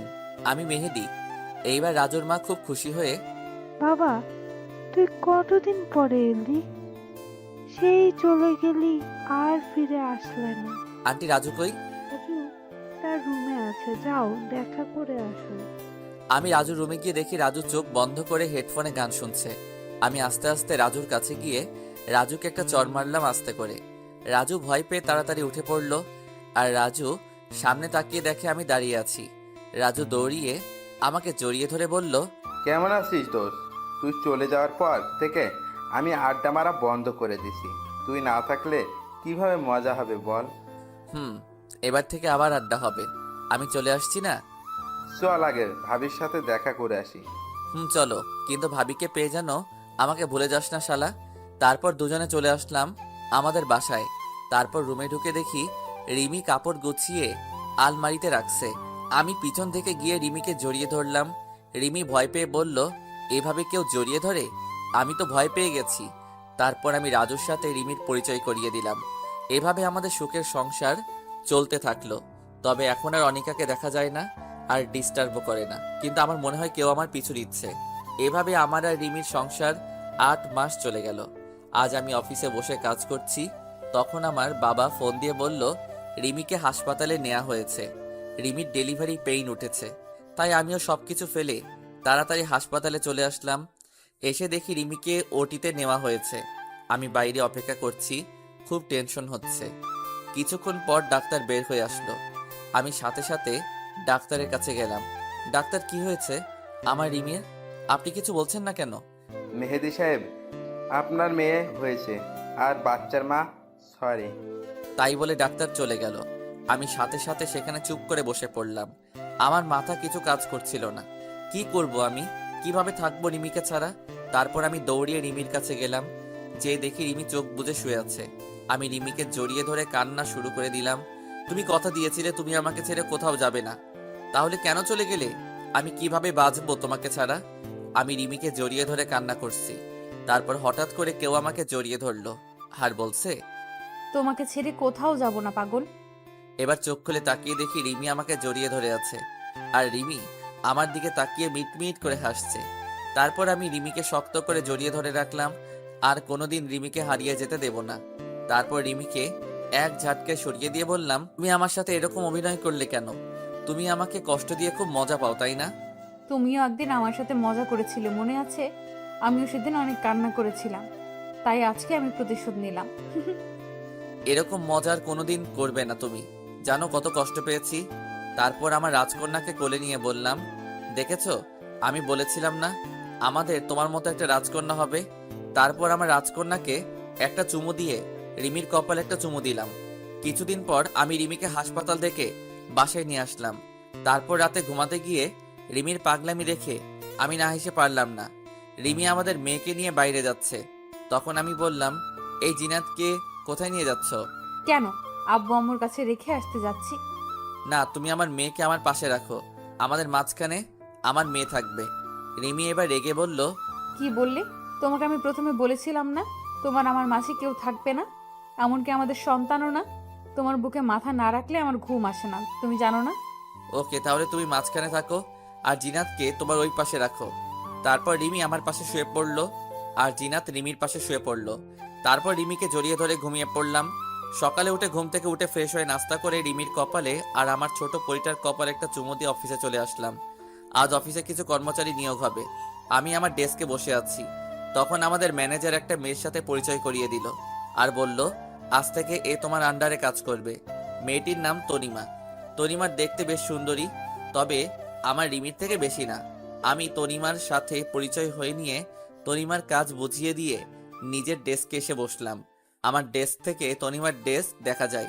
কিছুক্ষণ পর তনিমার দিকে তাকিয়ে দেখি তনিমা আমার দিকে এক দৃষ্টিতে তাকিয়ে আছে। আমি এসব দেখে মনোযোগ না দিয়ে আমার কাজ করতে থাকলাম। এভাবে আমার রিমির আর আমার ছোট পইটার সংসার চলতে থাকলো। আজ আমার মেয়ের বয়স 1 বছর। এই 1 বছরে রিমির আর আমাদের মেয়ে জিনাতের পাগলামি দেখে কিভাবে যে সময় চলে গেল। আর এদিকে অফিসে তরিমা এখন আমার দিকে সব সময় তাকিয়ে থাকে। কারণে অকারণে আমার সাথে আমার ডেস্কে আসে। আজ অফিস থেকে বাড়ি আসতে যাব, তখন তনিমা আমাকে কফি খাওয়ার জন্য বলল। আমিও মানা করতে পারলাম না। সব সময় অফিস বাড়ি করতে করতে আমারও কেমন অধৈর্য হয়ে গেছে, তাই আমিও রাজি হয়ে গেলাম। কফি শপ থেকে তনিমাকে বিদায় দিয়ে আমি বাড়ি চলে আসলাম। Calling bell বাজালাম। কিছুক্ষণ পর আমার মা দরজা খুলে দিল। আমি বেশ অবাক হলাম, কারণ এই পর্যন্ত প্রতিদিন রিমি দরজা খুলে দেয়। মা, তুমি দরজা খুলছো কেন? রিমি কই? রিমি উপরে আছে, মনে হয় শুয়ে আছে, তাই আমি দরজা খুলে দিলাম। আমি উপরে গিয়ে দেখি জিনাত ঘুমিয়ে আছে। বেশ অবাক হলাম, কারণ আমি আসার আগে কোনো দিন রিমি জিনাতকে ঘুমাতে দেয় না। আর রিমিকে কোথাও দেখা যাচ্ছে না। সব জায়গায় খুঁজলাম, কিন্তু পেলাম না। এবার আমি ছাদে উঠে দেখি রিমি ছাদের এক কোণায় চুপটি করে দাঁড়িয়ে আছে। আমি রিমিকে ডাক দিলাম। রিমি আমার ডাক শুনে রিমি তাড়াতাড়ি করে তার চোখ মুছে দিল। কি ব্যাপার, তুমি এত রাতে ছাদে কেন? তাই বলে রিমিকে আমার দিকে ফিরালাম। দেখি রিমির চোখ লাল হয়ে আছে, মনে হয় কান্না করেছে। না, আমার কিচ্ছু হয়নি, চলো নিয়ে চলো। এই বলে রিমি আগে আগে নিচে নেমে গেল। মেহেদি বেশ অবাক হলো, কারণ আমি অফিস থেকে বাড়ি আসলে আগে রিমি আমাকে জড়িয়ে ধরে আমার গালে একটা চুমু দেয়। কিন্তু আজ রিমির কি হলো যে সব ভুলে গেছে? রাতে সবাই একসাথে খেয়ে যখন ঘুমাতে যাব, তখন দেখি রিমি ওই পাশে শুয়ে আছে আর জিনাত আমাদের মাঝখানে শুয়ে আছে। আমি রিমির এমন পরিবর্তন দেখে খুব অবাক হলাম। কি হয়েছে রিমি তোমার? তুমি আজ ওপাশে শুয়ে পড়লে কেন? না, কিচ্ছু হয়নি, এমনি ভালো লাগছে না, তাই এদিকে শুয়ে পড়লাম। তাই বলে রিমি অন্যদিকে মুখ করে শুয়ে পড়ল। আমি বেশ অবাক হলাম, কারণ রিমি এই পর্যন্ত যতবারই মন খারাপ হয় ততবারই আমাকে জড়িয়ে ধরে ঘুমাতো। তবে আজ কি হলো রিমির? এভাবে আমার সারা রাত ঘুম আসলো না। সকালে ঘুম থেকে উঠে দেখি রিমি পাশে নেই। রিমি এরকম করছে কেন? আমাকে অবহেলা করছে কেন? আমাকে এড়িয়ে চলছে কেন? কি হয়েছে রিমির? তাই বলে আমি ফ্রেশ হতে চলে গেলাম। তারপর নাস্তা করে অফিসে যাব, তখন রিমি আমার কাছে এসে আমাকে জড়িয়ে ধরে চুমু খায়। কিন্তু আজ কেন আসলো না? আমি কিছুই বুঝতে পারছি না। আমি রিমিকে ডাক দিলাম, কিন্তু কোনো সারা শব্দ নেই। তাই আমি কিচেনে গেলাম, গিয়ে দেখি রিমি রান্না করছে। কি হলো, তুমি শুনতে পারছো না? তুমি কখন থেকে ডাকছি, শুনতে পারছো না? দেখছো না কাজ করছি, তাও আবার এত ডাকার কি হলো? আমার বুকের মধ্যে কেমন একটা ব্যথা হয়ে উঠলো রিমির এমনভাবে কথা শুনে। রিমি আমার সাথে এমনভাবে কথা বলছে কেন, বুঝতে পারছি না। তারপর নাস্তা না করে অফিসে চলে আসলাম। আমার কোনো কাজে মন বসছে না। রিমির মাঝে কেন এমন পরিবর্তন হলো, খুব খারাপ লাগছে আমার। তখন দেখি তনিমা আসলো আমার ডেস্কে। কি ব্যাপার মেহেদি সাহেব, এমন মন খারাপ কেন? মুখটা মলিন করে বসে আছেন। না, কিছু হয়নি, এমনি বসে আছি। কিছু বলবেন? না কিছু না, আপনি মুখ কালো করে বসে আছেন, তাই জিজ্ঞেস করলাম। আপনার যেহেতু মন খারাপ, তাই চলেন বিকালে নদীর পাড় থেকে ঘুরে আসি, মনটা ভালো হয়ে যাবে। আসলে অনেকদিন কোথাও ঘুরতে যাওয়া হয় না। ওকে, তাহলে অফিস শেষে নদীর পাড়ে ঘুরতে যাবানি। তাই বলে তনিমা চলে গেল আর আমি আমার কাজে মন দিলাম। আমি দুপুরে লাঞ্চের জন্য অপেক্ষা করছি, কিন্তু রিমি এখন আমাকে ফোন কেন করলো না? আগে যতক্ষণ না আমি লাঞ্চ করব ততক্ষণ রিমি ফোন দিয়েই যাবে। কিন্তু আজ কি হলো রিমির? রিমির এমন পরিবর্তন আমি মেনে নিতে পারছি না। আমি আর দুপুরে লাঞ্চ করলাম না। বিকালে অফিস শেষ করে ডেস্কে বসে আছি, তখন তনিমা আসলো আর আমি তনিমার সাথে একটা রিকশায় করে নদীর পাড়ে এলাম। আমি আর তনিমা পাশাপাশি হাঁটছি, তখন তনিমা পা পিছলিয়ে পড়ে যাচ্ছিল। আমি কোনোভাবে তাকে ধরে ফেলে আর রিমিও আমার গলা জড়িয়ে ধরে রাখে। তারপর তনিমাকে সরিয়ে আরো কিছুক্ষণ ঘরে যে যার বাড়ি চলে আসলাম। আমি আমার বাড়ির সামনে দাঁড়িয়ে কলিং বেল বাজালাম, কিন্তু এত দেরি তো কোনোদিন হয় না। কিছুক্ষণ পর আম্মু এসে দরজা খুলে দিল। আমি আবার কালকের মতো অবাক হলাম। আমি আম্মুর সাথে কথা বলে উপরে চলে আসলাম। এসে দেখি আমাদের মেয়ে জিনাত নিচে ঘুমিয়ে আছে আর রিমি বিছানায় এক কোণায় বসে বসে মাথা নিচু করে কান্না করছে। আমি তাড়াতাড়ি করে জিনাতকে বিছানায় শুইয়ে দিলাম। তারপর রিমির কাছে গেলাম। রিমি, তুমি কাঁদছো কেন? আর জিনাত নিচে শুয়ে আছে কেন? জিনাতের তো ঠান্ডা লাগবে। আর কি হয়েছে তোমার? তুমি এভাবে কান্না করছো কেন? আর তোমার মধ্যে এত পরিবর্তন কিভাবে আসলো? তুমি আজ লাঞ্চের সময় আমাকে ফোন করনি কেন? আর দরজা মা খুলে দেয় কেন? কি হয়েছে তোমার, বলবে তো আমায়? পরিবর্তন আমার না, তোর হয়েছে। আমাকে এখন ভালো লাগে না বললেই হতো। কেন আমার জীবন নিয়ে খেলা করছিস? কি দোষ করেছি আমি যে আমার সাথে তুই এমন করবি? তোকে তো আমি নিজের জীবনের চাইতেও বেশি ভালোবাসি, তাহলে কেন তুই অন্য মেয়ের সাথে লুতুপুতু করিস? তোর কাছে তো শুধু আমি কিচ্ছু চাইনি, শুধু একটু ভালোবাসা চেয়েছি, আর তুই কি না নিজের ঘরের বউ রেখে অন্য মেয়ের সাথে লুতুপুতু করিস? তুই এরকম লুচ্চা ছেলে আমি আগে জানলে কোনো দিন তোকে বিয়ে করতাম না। আমি এবার রিমিকে জোরে একটা চড় মারলাম, কারণ রিমি যা বলছে আমি সব সহ্য করতে পারবো না, কিন্তু লুচ্চা বলেছে তাই আর নিজের রাগটাকে কন্ট্রোল করতে পারিনি, তাই একটা চড় মারছি। দেখো রিমি, একদম আবল তাবল কথা বলবে না। আর তুমি কি বললে আমি অন্য মেয়ের সাথে লুতুপুতু করছি, তাই না? তুমি ভাবলে কিভাবে আমি অন্য মেয়ের সাথে লুচ্চামি করছি? অন্তত তোমার মুখ থেকে আমি এ কথা আশা করিনি। তোমার কোথাও ভুল হচ্ছে রিমি, আমি তোমাকে ছাড়া কোনো মেয়েকে ভাবতে পারি না। আর তুমি বলছো আমাকে আর ভালো না লাগলে ছেড়ে দাও। আমি একদম আবোল তাবোল কথা বলছি না, আমি যা বলছি সব সত্যি কথা। এখন উচিত কথা বলছি তো তাই গায়ে লাগছে, তাই না? যদি আমাকে আর ভালো না লাগে তাহলে আমাকে ডিভোর্স দিয়ে সেই মেয়েকে বিয়ে করে নাও, তাহলে তোমাদের মাঝে আর আমি বাধা হয়ে দাঁড়াবো না। আমি আমার মেয়ে নিয়ে চলে যাব তোমাদের জীবন থেকে, তাহলে কেউ বাধা দেবে না। তাই বলে রিমি বিছানায় অন্যদিকে মুখ করে শুয়ে পড়ল, আর আমি রিমির কথা শুনে যেন আমার মাথায় আকাশ ভেঙে পড়ল। আমার মাথা কোনো কাজ করছে না, চোখ দিয়ে অনবরত পানি বের হয়ে যাচ্ছে। তারপর আমি ছাদে চলে আসলাম। আজ আমার কষ্টটা সবচেয়ে বেশি, মনে হচ্ছে পৃথিবীর সব কষ্ট আমার মধ্যে বিরাজ করছে। খুব কষ্ট হচ্ছে রিমির কথা শুনে। রিমি আমাকে সন্দেহ করলো, রিমি আমাকে লুচ্চা ছেলে বলল। আমি কোনোদিন স্বপ্নেও ভাবতে পারিনি যে রিমি আমাকে এমন বলবে। তারপর আমি নিচে গিয়ে দোকান থেকে এক প্যাকেট সিগারেট কিনে নিয়ে আসলাম। আজ অনেক দিন পর সিগারেট খাচ্ছি। যদি মনে কষ্টগুলো যদি এইভাবে ধোয়ার সাথে বের করতে পারতাম, তাহলে পৃথিবীতে আর কারো কষ্ট হতো না। রিমিকে আমি অনেক ভালোবাসি। রিমি আমাকে সন্দেহ করলো। আমার ভাবতে কষ্ট হচ্ছে যে রিমি আমার সাথে এমন ব্যবহার করলো। তারপর সব সিগারেট শেষ করে রাত 2টার দিকে রুমে আসলাম। দেখি আমার পরিটা ঘুমিয়ে আছে। আমি আস্তে আস্তে করে জিনার কপালে একটা চুমু খেলাম, আর রিমির কপালে চুমু খেয়ে আমি নিজের জায়গায় শুয়ে পড়লাম। সকালে ঘুম থেকে উঠে দেখি সকাল 10টা বাজে, আর রিমি, জিনাত কেউ নেই পাশে। আজ রিমি আমাকে ডাকলো না অফিস যাওয়ার জন্য। কিছুক্ষণ বিছানায় বসে রিমির কথা ভাবছিলাম। তারপর ফ্রেশ হয়ে নিচে গিয়ে দেখি জিনাত তার দাদির সাথে খেলা করছে, আর রিমি রান্নাঘরে রান্না করছে। আমি নিচে আসতেই মা বলল, মেহেদি, আজ অফিস যাসনি বাবা? না মা, আজ শরীরটা ভালো লাগছে না, তাই আজ যাইনি। তারপর কিচেনে চলে গেলাম, গিয়ে দেখি রিমি দাঁড়িয়ে আছে। আমি পিছন থেকে রিমিকে জড়িয়ে ধরলাম, কিন্তু রিমি আমাকে এক ঝটকে সরিয়ে দিল। তারপর রিমি আমাকে 1 কাপ চা দিয়ে কিচেন থেকে বেরিয়ে পড়ল। রিমির এমন আচরণে অনেক কষ্ট পেলাম, আর বুকের মধ্যে চিনচিন ব্যথা অনুভব করলাম। আমি চা না খেয়ে রুমে চলে আসলাম। রুমে এসে দেখি রিমি বিছানা গোছাচ্ছে। রিমি, সরি কালকে তোমার গায়ে হাত ওঠানোর জন্য। আসলে কাল মাথাটা এক। রিমি আমাকে কিছু বলতে না দিয়ে মুখে একরাশ বিরক্তি ভাব নিয়ে এসে রুম থেকে হনহন করে চলে গেল। রিমি সকাল থেকে আমার সাথে একবারও কথা বলেনি, তাই আমিও রাগ করে বাইরে চলে আসলাম। সারাদিন বাইরে কাটিয়ে দিয়ে রাত 11টার সময় বাড়ি আসলাম, কিন্তু রিমি আমাকে একবারও ফোন করলো না। কোথায় আছি, কিছু খেয়েছি কিনা। মনে হচ্ছে সবকিছু ছেড়ে আমি কোথাও চলে যাই, যেখানে কোনো প্যারা নেই। রাতে বাড়ি এসে দেখি রিমি আর আমার ছোট পরিটা শুয়ে আছে। রিমি আমাকে দেখে অন্য দিকে শুয়ে পড়লো, আর আমি জিনাতকে একটু কোলে চুমু খেয়ে জিনাতকে শুয়ে দিলাম। রিমি, আমার ক্ষুধা লাগছে, আমার খাবার কই? রিমি কোনো কথা বলছে না, চুপচাপ শুয়ে আছে।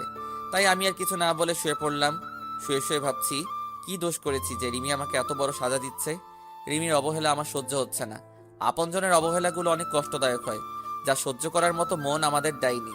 সকালে উঠে ফ্রেশ হয়ে নাস্তা না করে অফিসে চলে আসলাম। অফিসের কাজে কোনো রকম মন বসছে না, তাই আনমনে বসে রইছি। অফিস শেষে রিক্সার জন্য বাইরে দাঁড়িয়ে আছি, তখন তনিমা রিক্সা নিয়ে আসলো। এসে বলল, মেহেদি সাহেব, আমার সাথে এক জায়গায় একটু যেতে পারবেন? খুবই দরকারি কাজ। প্লিজ চলেন, আপনি গেলে খুবই ভালো হয়। আমি যাব না। আমাকে জোর করে নিয়ে গেল। হঠাৎ করে রিক্সা থেমে গেল। আমি তাকিয়ে দেখি একটা হোটেলের নিচে দাঁড়িয়ে আছি। তারপর তনিমা আমার হাত ধরে টানতে টানতে নিয়ে গেল, আর বলল আমার এক কাজিনের সাথে দেখা করতে এসেছি, কিন্তু দেখা হয়নি, তাই আমরা আবার বেরিয়ে আসলাম। তারপর তনিমা আমাকে জোর করে ডিনার করালো। আমি আর কিছু বললাম না। তারপর ডিনার করে বাড়ি এসে কলিং বেল বাজালাম, আর দেখলাম বাবা দরজা খুললো। বাবা, কেমন আছো তুমি? আর কখন আসলে তুমি? বাবা চাকরির কারণে বাইরে থাকে। বাবা কোনো কথা না বলে আমার গালে সজোরে 2টা চড় মারলো। তুই এইরকম আমি কোনোদিন ভাবতেই পারিনি। তোকে ছেলে হিসেবে পরিচয় দিতে আমার ঘৃণা হচ্ছে। তারপর বাবা চলে গেল। আমি মায়ের কাছে গেলাম। কিন্তু মা কোনো কথা না বলে আমার সামনে থেকে চলে গেল। আমি কিছুই বুঝতে পারছি না। তারপর আমি রুমে গিয়ে দেখি রিমি তার সব জামা কাপড় ব্যাগে গোছাচ্ছে, সাথে জিনাতের কাপড়গুলো। কি হলো রিমি, তুমি ব্যাগ গোছাচ্ছ কেন? কোথায় যাবে তুমি? আর কি হয়েছে, তুমি কান্না করছো কেন? কি হয়েছে শুনতে চাও? তুমি সব কিছু জেনেও নাটক করছো। তুমি আমার সাথে নাটক করেছো, তুমি আমাকে ধোকা দিয়েছো। তোমার মতো একটা ধোকাবাজ ছেলের সাথে আমি আর থাকতে চাই না। আমি আজই চলে যাচ্ছি। তুমি আমাকে একবার বলতে পারতে আমাকে তোমার পছন্দ না। আমি হাসি মুখে চলে যেতাম তোমার জীবন থেকে। শুধু এত নাটক করার কোনো দরকার ছিল না। তুমি তাকে নিয়ে একসাথে রিকশায় উঠেছো, নদীর পাড়ে ঘুরতে গেছো, তাকে জড়িয়ে ধরেছো, তার সাথে হোটেলে গিয়েছো। ছি ছি ছি ছি ছি মেহেদি, অন্তত তোমার দ্বারা আমি এসব কাজ আশা করিনি। কি বলছো সব? আমি কেন অন্য মেয়ের সাথে হোটেলে যাব, নদীর পাড়ে যাব, আর কাকে জড়িয়ে ধরেছি? আমি তো কিছুই বুঝতে পারছি না। আমি জানি তুমি এরকম কথা বলবে। তুমি এখনো আমার সাথে নাটক করছো। তাহলে এগুলো কি বলো? এগুলো সব কি নাটক? তাই বলে রিমি আমার সামনে কিছু ছবি ছুড়ে দিল। আমি ছবিগুলো দেখে নিজের চোখকে বিশ্বাস করতে পারছি না। আমার চোখ কপালে উঠে গেছে, আমার মাথা কাজ করা বন্ধ করে দিয়েছে। রিমি যেই ছবিগুলো আমার সামনে রাখলো সেগুলো সব আমার আর তনিমার পিক ছিল। আমি আর তনিমা একসাথে রিকশায় বসে আসি। তারপর আমি তনিমাকে জড়িয়ে ধরে আসি। আমি আর তনিমা একটা হোটেলে একটা রুমে উলঙ্গ অবস্থায় দাঁড়িয়ে আসি। আমার মাথা কেমন চক্কর দিয়ে উঠলো। আমি তনিমার সাথে ঘুরে বেরিয়েছি। সেগুলো কেউ ছবি তুলে রিমির কাছে দিছে, আর রিমি সেগুলো দেখে ভুল বুঝলো। আর হোটেলের পিকটা এটা এডিট করা। কারণ আপনারা তো জানেন রিমি, তুমি এগুলো দেখে তুমি আমাকে সন্দেহ করেছো। তনিমা আমার অফিসের কলিগ, তার সাথে একটু ঘুরতে গিয়েছিলাম। আর এই ছবিটা সম্পূর্ণভাবে এডিট করা, কারণ আমি আর তনিমা তার এক কাজিনের সাথে দেখা করতে গেছিলাম। আর কেউ চুপি চুপি ছবি তুলে এডিট করেছে। তুমি বিশ্বাস করো রিমি, তনিমা আমার কলিগ আর ফ্রেন্ড, তার বিষয় আর কিছুই না। কেউ প্ল্যান করে আমাদের সংসারটা নষ্ট করতে চাইছে। এত কিছু হওয়ার পরও তুমি আমাকে বিশ্বাস করতে বলছো? রিকশায় চড়া, জড়িয়ে ধরা, তাহলে সব এডিট করা বলো? রিমি, তুমি বিশ্বাস করো, আমার আর তনিমার মধ্যে সেরকম কিছুই নাই। তুমি বোঝার চেষ্টা করো রিমি, আমি শুধু তোমাকেই ভালোবাসি। তোমার জায়গায় আমি অন্য কাউকে জায়গা দেব তুমি ভাবলে কিভাবে? আমি অত কিছু শুনতে চাই না। আমি তোমার কাছে আর থাকবো না। তুমি একটা বিশ্বাসঘাতক। তোমাকে বিয়ে করে, তোমাকে বিশ্বাস করে ভুল করেছি আমি। তোমাকে আমি কি দেইনি? তোমাকে নিজের জীবনের চাইতেও আমি বেশি ভালোবাসতাম। আমি তো তোমার কাছ থেকে বেশি কিছু চাইনি, শুধু একটু ভালোবাসা চেয়েছি। আর ঘুমানোর জন্য তোমার বিশ্বস্ত বুকটাই চেয়েছিলাম। কেন তুমি এরকম করলে? আমি মনে হয় তোমাকে তোমার মতো ভালোবাসতে পারিনি। ওই মেয়েটা মনে তোমাকে খুব ভালোবাসে, তাই না? তবে তুমি চিন্তা করো না, তোমার আর তনিমার মধ্যে আমি বাধা হব না। পারলে আমাকে ক্ষমা করে দাও। তোমাকে নিজের করে রাখতে পারলাম না। বলে রিমি ব্যাগ আর জিনাতকে নিয়ে চলে গেল। আমি রিমিকে কয়েকবার ডাকলাম, কিন্তু রিমি শুনল না, সোজা রুম থেকে চলে গেল। রিমির কথা শুনে চোখ দিয়ে টপ টপ করে পানি পড়ছে। তুমি আমার কথা বিশ্বাস করলে না রিমি, তোমার দেখাটাই তুমি সত্য মনে করে নিলে। এর পিছনে আসল ঘটনাটা তুমি না জেনেই আমাকে ছেড়ে চলে গেলে। তুমি আমাকে বিশ্বাস করতে পারোনি। তোমার মেহেদি শুধু তোমাকেই ভালোবাসে, আর কাউকে না। হঠাৎ দেখি রিমি আবার রুমে আসলো। আমি রিমিকে দেখে মনে একটু শান্তি পেলাম। হয়তো রিমি তার ভুল বুঝতে পেরেছে। আমি চোখ মুছে রিমির দিকে তাকালাম। রিমি দৌড়িয়ে এসে আমাকে শক্ত করে জড়িয়ে ধরলো। আমিও রিমিকে জড়িয়ে ধরলাম।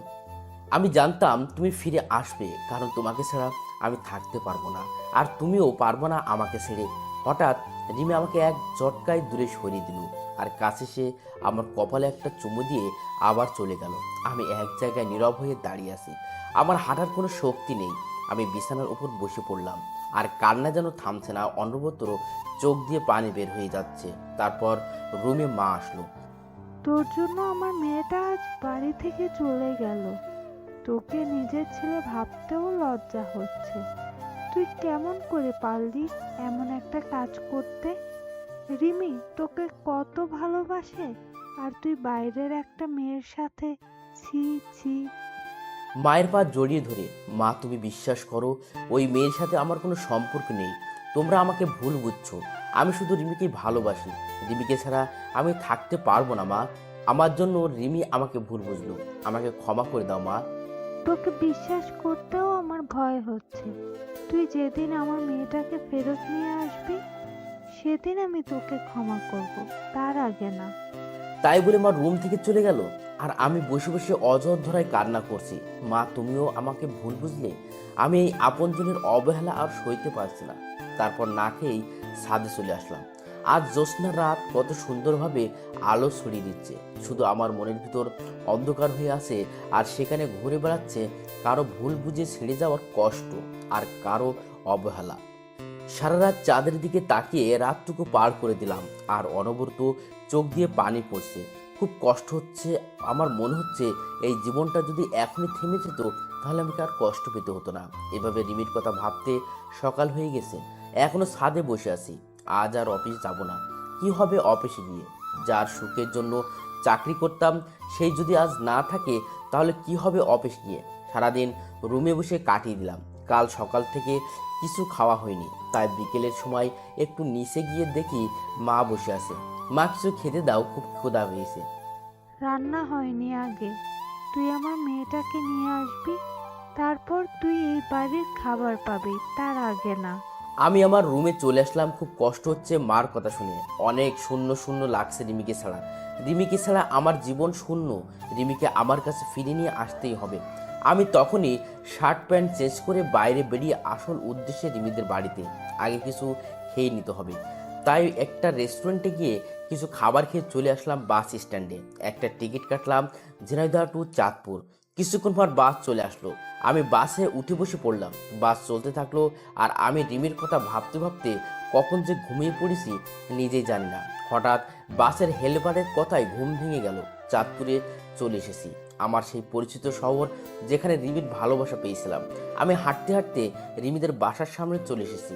রিমিদের বাসায় কলিং বেল বাজলাম। কিছুক্ষণ পর রিমি মা দরজা খুলে দিল।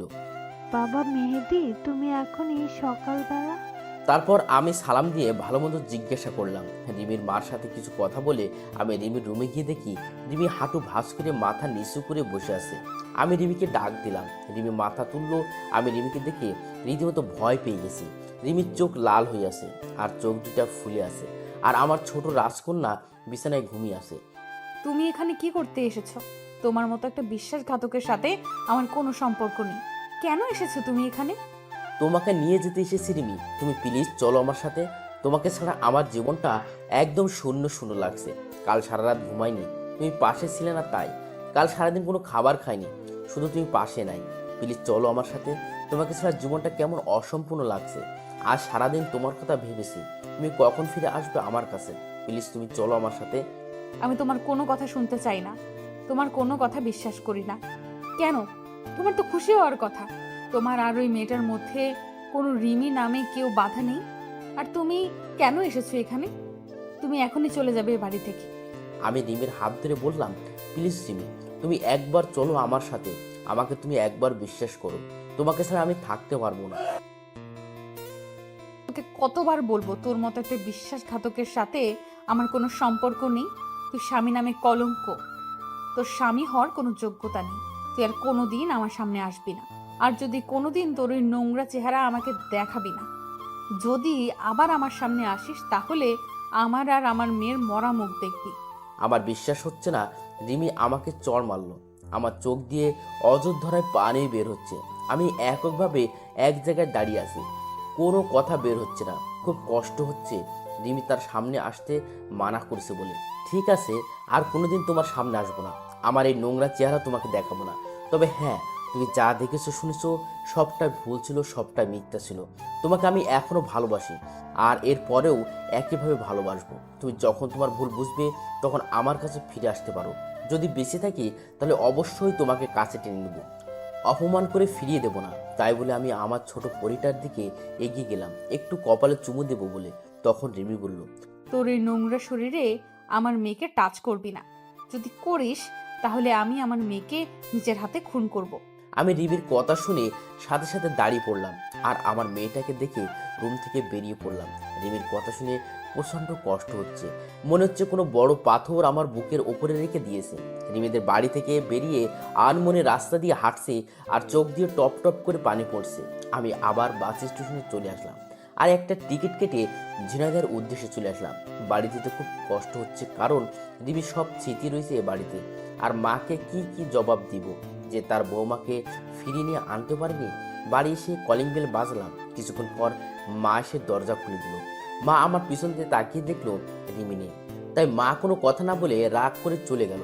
আমিও আর কিছু বললাম না, নিজের রুমে গিয়ে সারাদিন বসে থাকলাম। কিন্তু মা একটা বারও খোঁজ দিতে এলো না। আমিও আর কষ্ট সহ্য করতে পারছি না। রিমির স্মৃতিগুলো আমাকে সব সময় কাজে দিচ্ছে। তাই আমি ডিসিশন নিলাম আমি আর এদেশে থাকবো না। সেখানে রিমি আমাকে ভুল বুঝে চলে গেল। আর বাড়িতে যতদিন রিমিকে ফিরিয়ে না আনবো ততদিন না আমার সাথে কথা বলবে না। তাই সবাইকে রেখে বিদেশ চলে যাব। তাহলে আমার এই নোংরা চেহারা রিমিকে আর দেখতে হবে না।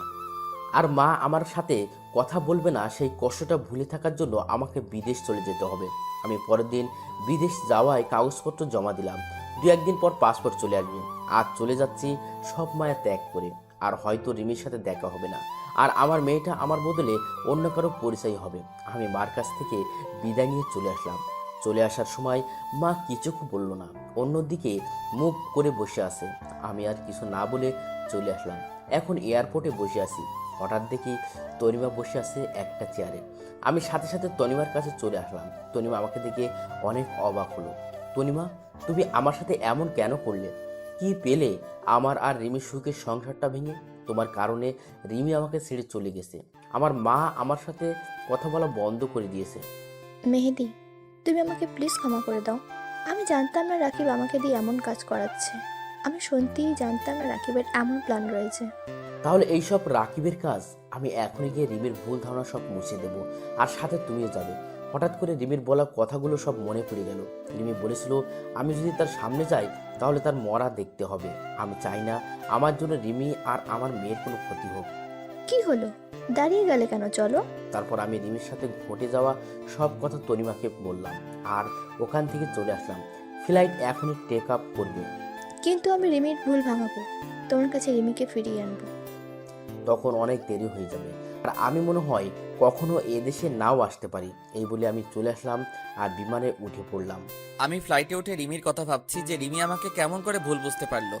সে তো বলেছিল যে আমাকে ছাড়া কোনোদিন সে থাকতে পারবে না, তাহলে কেন আমাকে ছাড়া সে রয়েছে? রিমি আমাকে কোনোদিন রাগীভাবে কথা বলেনি, কিন্তু সে আমাকে চর পর্যন্ত মারলো। খুব কষ্ট হয় রিমির অবহেলা মনে পড়লে। আমার ছোট পরিটা আমাকে আর চিনতে পারবে না, হয়তো অন্য কারো পরিচয় বড় হবে। রিমি হয়তো আমাকে ছেড়ে অন্য কাউকে বিয়ে করে তার সাথে সুখের সংসার করবে। আমি রিমির কথা ভাবতে ভাবতে ফ্লাইট ল্যান্ড হয়ে গেছে। আমি এখন সিঙ্গাপুর আসছি। কেউ জানে না আমি কোন দেশে এসেছি। হয়তো কেউ আমার কথা মনে রাখবে না।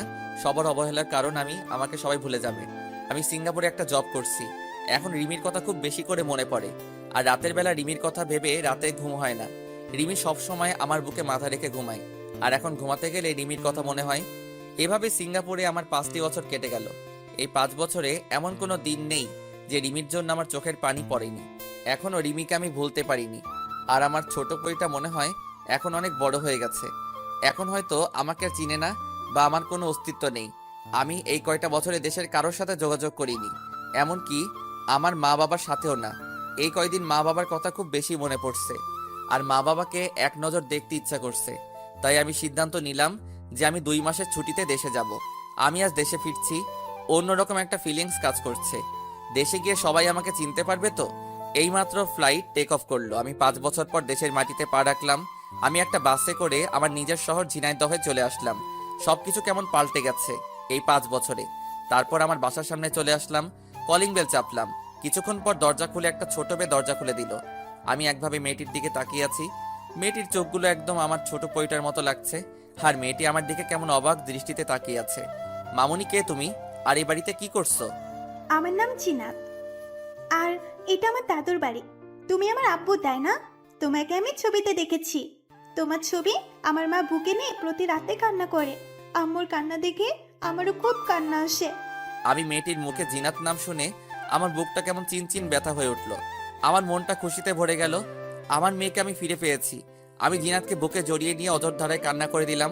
আব্বু, তুমি আমাকে রেখে আর কোনোদিন যাবে না তো? তোমার সাথে খুব কথা বলতে ইচ্ছে করে, তোমার সাথে ঘুরতে ইচ্ছে করে। তুমি আমাকে রেখে আর কোনো জায়গায় যাবে না। আমি সামনে তাকিয়ে দেখি আমার মা দাঁড়িয়ে আছে। আমি জিনাতকে ছাড়িয়ে আম্মুর কাছে গেলাম, আর আম্মুকে জড়িয়ে ধরে হাউমাউ করে কান্না শুরু করে দিলাম। কোথায় ছিলি বাবা? তুই আমাদের উপর রাগ করে চলে গেলি, আর আজ ফিরে আসলি। তোর কি এই মাটার কথা মনে পড়ে না? মনে পড়ে মা, সব সময় তোমাদের কথা মনে পড়ে, কিন্তু কি করব বলো, মা আসার সময় হয়নি। মা, এটা আমার সেই ছোট পরীটা। তোর মেয়ে আর আমার দাদু ভাই। মা, রিমি কেমন আছে? আর রিমি কোথায় মা? তুই চলে যাবার পরের দিন রিমি এখানে এসে তোকে না পেয়ে মেয়েটা খুব কান্না করেছে। রিমি উপরের রুমে আছে। যা নিজের রুমে যা, ফ্রেশ হয়ে নিয়ে খাবার খেতে আয়। আমি জিনাতের কপালে একটা চুমু খেয়ে আমি সেই পুরনো রুমে চলে আসলাম, যেখানে আমার আর রিমির সুখের দিনগুলো কাটিয়েছিলাম। আমি আস্তে আস্তে রুমে ঢুকে দেখি রিমি আলমারিতে কাপড় গুছিয়ে রাখছে। আমার রুমে আসার হালকা শব্দ শুনে পিছনে ঘুরলো। রিমি আমাকে দেখে কেন এক দৃষ্টিতে তাকিয়ে আছে। আমি রিমির দিকে তাকিয়ে রীতিমতো ভয় পেয়ে গেলাম। রিমি আগের থেকে অনেক শুকিয়ে গেছে আর চোখ দুটো ভিতরে ঢুকে গেছে। খুব কষ্ট হলো রিমিকে দেখে। এবার রিমির চোখ টলমল হতে শুরু করলো। রিমির চোখ দিয়ে অঝর ধারায় পানি পড়তে লাগলো।